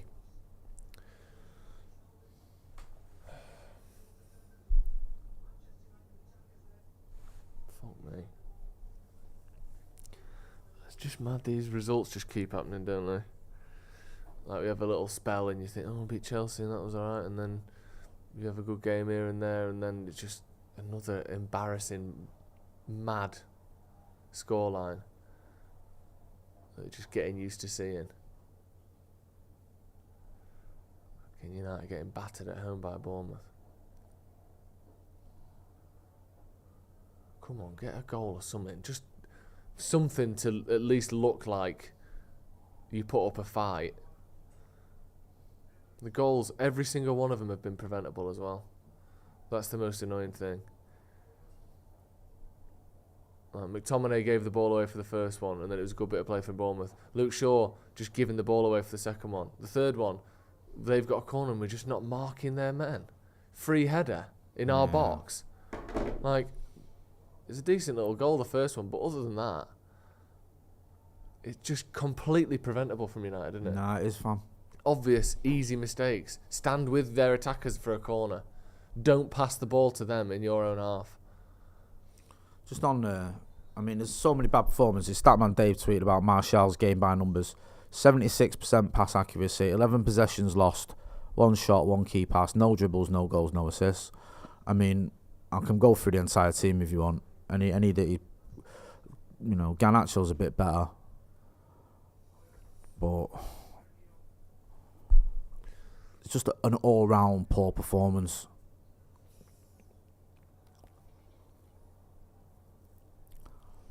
We've played right into Bournemouth's hands as well, haven't we? Well done, Marcus. Well done. That's better, that. We've played right into their hands. Fuck off, you move. No, we have. And this is one of those, like, memorable games. Do you know what I mean? Like, getting beat off Bournemouth at home 3-0 is one that people remember. Yeah. It's like, look at all the bad results we've had, the really bad ones at United. Marcus just running into players there. Get up! Get up!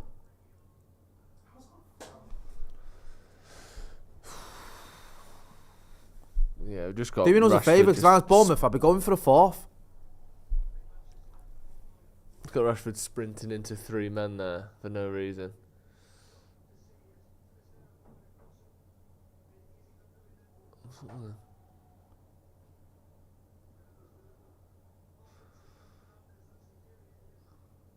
Don't get booked, Bruno. Fuck me. He's on it. He gets yellow, didn't he? Yeah, the Anfield game. I think so. That could be double figures at Anfield, you know.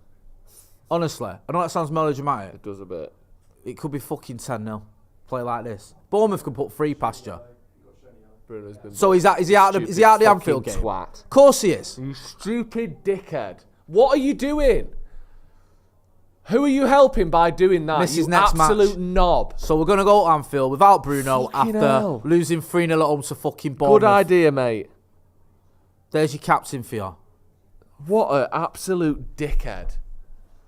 That's the one thing in the last 10 minutes he had not to do. Just don't get booked.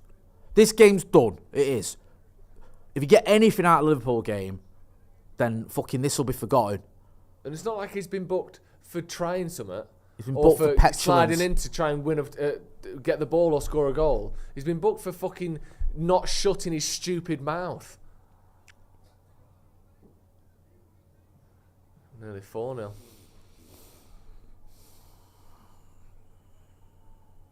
That's so embarrassing from Bruno, that. It's a great pass there, though, to Rashford. It's a foul, ref. You can't just fucking push someone over. You can't just face away from the ball and push someone to the floor because you don't want them to get the ball. I think that's a fucking foul, to be honest. It is a foul. He's not even looking at the ball. He's not shielding it. Good tackle there, Dallo. He's not shielding the ball. He's just stopping Rashford. We won't get shit like that now. 3-0 down at home. The last thing you get is a soft penalty, is it? The ref would love it. Oh, no, you shouldn't be 3-0 down, should you? Fucking love it. Right, he goes into the box here. Look at that. He's not going for the ball. You can't just block someone unless you're within playing distance of the ball. That's the rule. Literally just fucking American football stopping him getting to the ball.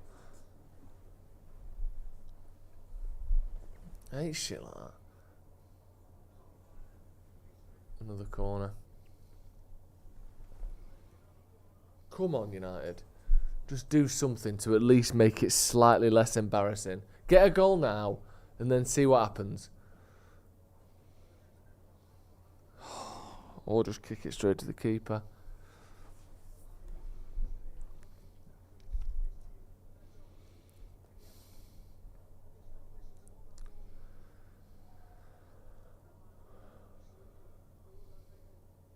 M. Nolan says, Ten Hag has caused this by being stubborn. Varane should have been on. McTominay getting picked even though he's a ghost. Joke manager, joke club. Lovely. Mid-Toker Marius, I'm glad I skipped this one on my way to see Ice Cube and Cypress Hill instead for my birthday weekend. I mean, that would be fantastic anyway, but it's certainly going to be a hell of a lot better than this. Sounds like a lovely little gig, that. JB says, ultimately it's the manager's job to get the best out of the players. He picks the team. He chooses the tactics. It's on Ten Hag in the end. I wonder which part of his tactics was don't mark anyone at corners.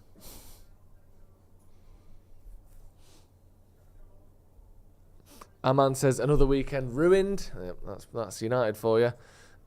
T-Man says, I've got no problem getting beaten, but the amount of games where we've lost by 3 or more goals is unacceptable. Capitulation FC, that's true. Over the last 2 or 3 years in particular, it's gotten worse and worse, hasn't it? Our ability to just get absolutely pummeled. It started under Solskjaer, really, that, for me, properly. Do you know this thing of like 3s and 4s quite a lot when we're losing? Yeah. I wonder what that is. Obviously, part of it's the tactics, part of it's the players. But it feels like there's just general standards in it. Yeah, it is, man. You've just players like you have leaders in the dressing room. You have people that keep the standard of Manchester United, and that's gone now. You've got a lot of players that have never really won anything. Like, okay, you've got even the Varans and the Casemiros who've won a lot in the twilight of their careers. Yeah. Do you know what I mean? It just feels like the culture at United is one of just apathy. Yeah. Like, if we win, great. If we don't, it's not the end of the world. Yeah. Still get a new contract. Probably get Can't be Europa arsed, League. man. I can't, honestly. It fucking winds me up so much. Yeah. Like, I'm that guy, but it's like, you know, my daughter's all giddy. She's gone there today. He's only fucking 7. And it's just to watch a team get battered. Yeah. Do you know what I mean? She's not the only one. There's obviously thousands who've gone. There's thousands who are staying up in the middle of the night to watch it. We're sat here watching it. It's just, you want your team to show a bit of effort. What was that then? And it's just not. It's not there. There's not really been one massive clear-cut chance for United. There's been half chances. There's been one where if it's a better ball, we get a goal.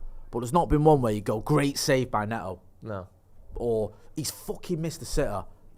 And it's Bournemouth at home, man. Do you know what I mean? Yeah, they're in a good bit of form. But fucking hell, City beat them 6-1. They're not unbeatable. They're fucking 14 for a reason. Yeah. Whatever. Honestly. And it'll be the same. Regardless of whether it should happen or not, Joe. You and me both know the way this goes. It'll be the same thing that happens at every fucking other year at United. The manager gets sacked. Someone takes over. Fuck all changes. A new manager comes in. He gets a few signings. He might have a good first season. We might win a trophy or finish third. Everyone's happy for a bit. The second season, if you see, fucking players can't be asked anymore. They've proven themselves. They can't be bothered. Whatever. Yeah. The manager gets sacked. Caretaker comes in and rinse and fucking repeat. It's happened every other year for the last 10 years. Why would it change now?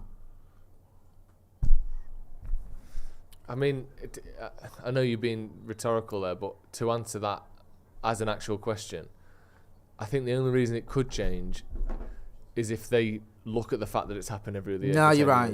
And say, yeah, that's not working either. No. You know, is Jose Mourinho a shit manager? Is Louis van Gaal a shit manager? Is Erik ten Hag a shit manager? Or do we, get rid of people the first time it gets tough? And is there a fundamental problem with some of the core players in this squad? Now, you know what? You make up. I mean, the one thing I would say is we might be getting a bit of a structure coming in. It might be getting like we should have done in 2013 when Fergie retired, with an actual sporting director who's got experience in the role. And get rid of fucking the lot of them. Not 10 out. All these fucking Murder and all these other ones. Yeah. I don't know fucking planet they're on, what they're doing. Do you know what I mean? Alright, let's get some people in who've got experience of actually running a football club and doing it well. Yeah. But in the meantime, we had an opportunity today to go level on points with City, and we had an easy-ish game to do it in. You don't get them opportunities all the time. And then that gives you a little bit of fucking belief then as well. You're like, okay, this season's not been that bad. Abdullah's just said something to me, which has knocked me sick.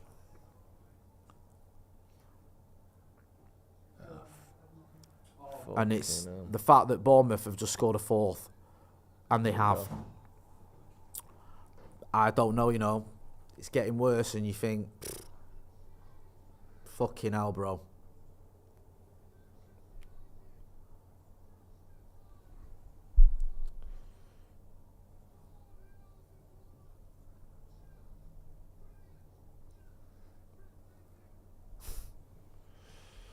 Fuck me.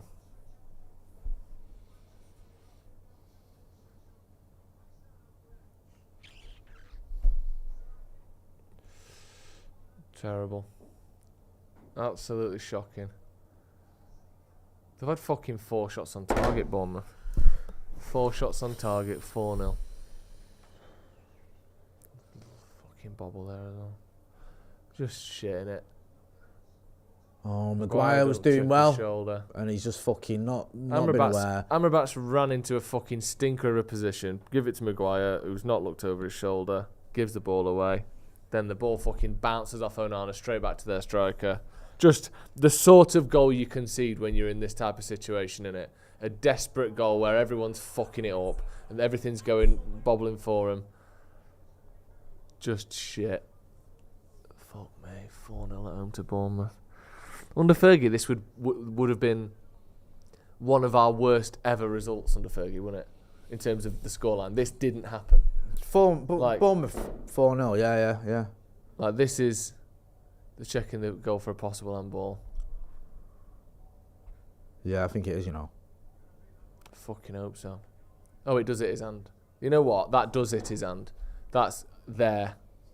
I think they'll disallow that. Not that, you know, it matters too much. No goal, disallowed. Right. Okay. I wonder if that'll save Ten Hag's job, that. The difference between 3 and 4. It's not much, is it? But come on, look up. Go on, Marcus. Right, find a pass. Do the right thing. Don't just try and take everyone on and lose it.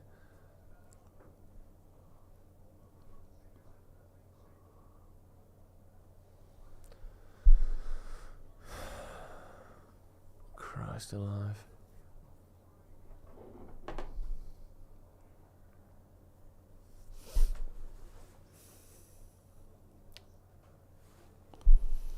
I don't know what to say to that, really. And it's as bad as it gets, man. Yeah. It really, do you know what I mean? It really is. Like, losing to Liverpool and City and Arsenal, whatever, is bad enough. But you can kind of look at it and go, well, City and Liverpool and Arsenal have all had managers that have been there for years, and they've spent wisely and they've built this up over a period of time, and they're in a title challenge, and they're probably going to end the season winning things. And okay, it's not good enough, but I can sort of understand it. Yeah. Bournemouth, whatever metric you want to give me, we should be beating him, and we certainly shouldn't be losing 3-0 at home to him. Do you know what I mean? The manager's just come in. They haven't got any fucking real money. They're 15th or whatever they are. So it's not like they're unbeatable this season. They're having a Leicester-style season. We've got injuries, but we've got enough players available where you can go, yeah, we can beat these today. So what do you put it down to? It's like you said, you can't just say the manager. The manager doesn't tell people to stop marking players on corners. No. The manager doesn't tell Luke Shaw to give it to the Bournemouth player and then fucking leave your man. So what is it with these players? Why can't they put 2 good performances on the spin together against half-decent teams? Bournemouth are going to get a goal disallowed, aren't they, and then get another one.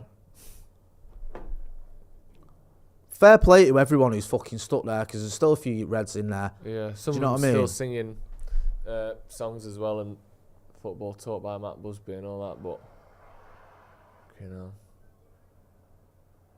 tough, innit?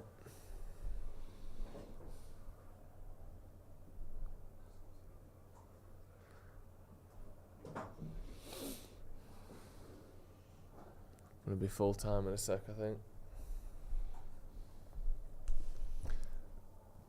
It's just painful, innit? I don't understand it, to be honest.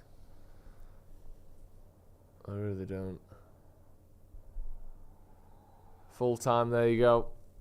Bournemouth 3-0. Just a fucking statement loss amongst statement losses, that, innit? 3-0 at home to Bournemouth. Just, I mean, individual mistakes, I don't know, tactical errors at times, mentality issues. You look at that and you just think, there's too many players in this squad that are never going to get there. They're never going to be right, are they? No, and I don't want to be that guy where it's like, just sack them all, just get rid of them all, because that's nonsense. You can't do that. But who can you rely on? Who can you actually go and turn around and go, I can rely on that player. Yep. That player deserves better. Not many. No. There's a couple that are youngsters. You go, okay, there's not, you know what I mean, like Hoyland and Garnacho and 1 or 2 that, you know, they're at the beginning of their careers, and you go, don't blame them. There's one or two you can argue, okay, they've only just come in, Reguilon's a loanee or whatever, fucking Amrabat's only been at the club for 2-3 months, Onana ditto. But by and large, you've got a core of players there who've been here a long time. McTominay's been here for fucking years. Shaw's been here for years. Maguire, I know he's not had a bad game on a whole, but still some mistakes. Like Bruno. And they're not bad players, they're not shit at football. Shaw's England's best left back and he plays when he's fit. Maguire's one of England's best centre backs and he plays when he's fit. Bruno Fernandes has got numbers that Frank Lampard's jealous of. Like, these are players who've got experience, who've got ability, who've been around enough to know better and to be able to do better. But do you know what it is? And I hate using this argument. Sometimes teams just want it more. They do. Why are you leaving a man? Why are you not tracking back? Why are you not doing those things? Why? What's the reason? Have you forgotten how to do it? No, it's because you're fucking lazy. Yeah, it's mad. I mean, you look at the stats. We'll get into it more at full time. In the review, which we'll come on to in a minute. But look at the stats: 20 shots for United, 3 on target. They've had 4 shots on target, Bournemouth, and scored 3 goals. That's the difference. You know, they make good chances with the time that they have on the ball. We had 69% possession, and really, for the bulk of the game, while it was a competition, it was closer to 75%. Like, toward the end, they had a bit more possession. Obviously, we dropped off a bit because we're fucking 3-0 down. But for most of the game, we had well over 70% possession. And that turns into 3 shots on target. It's not good enough. And then the mistakes cost us. We'll be back in a few minutes anyway. We'll come back for the full review. Stay where you are. This stream will automatically take you to the review. So stick around and we'll see you in just a second. Any final words, Jay? What worries me is I think it's about to get a lot worse. I genuinely do. I genuinely think we'll be looking back at the 3-0 loss at home to Bournemouth with fondness in about 8 days. Me and you'll be sat here going, do you remember the good old days when you used to get beat 3-0 at home at Bournemouth? Because I worry that Anfield is going to be one of those games that's going to make me stop wanting to watch football. And I don't want to be melodramatic, but look at the evidence that's in front of you. What you're saying, Liverpool can't stop winning, right? We're getting battered at home off Bournemouth. Our captain has just been suspended. What do you think's going to happen at Anfield? They beat us 7-0 last time we played them, and we were having a good season then. Like, I'm sorry, I don't want to be like, oh, it's all me. I'm genuinely shitting myself. Yeah. I don't want to be sat here next week as a meme. Do you know what I'm saying? Yeah, of course. Like, bro, because we're going to be here next week, me and you, and that's what it'll be. And I'm not about that. Listen, I love Manchester United, right? I want them to succeed. I want to get behind these players. But this isn't MUTV. I'm not going to sit here and go, oh, well, Bournemouth are really good. You know, unlucky if Ericsson was fit. It's not good enough. It isn't. And they should be fucking ashamed of themselves. Yeah. I'm sorry. I hate ranting, but it's true. I just feel that these players need to have a fucking word himself, and I actually feel sorry for Eric Ten Hag because I think he's going to end up getting sacked sooner rather than later, and I don't think he deserves that. I think he deserves better because I don't actually think this is on him. I think he's picked players that should be able to do a job, but for reasons that I can't even explain, they just can't. Right, we'll see in just a minute. Like I said, stay where you are. We're back for the review in a couple of minutes. Manchester United 0, Bournemouth 3. We'll see in a bit.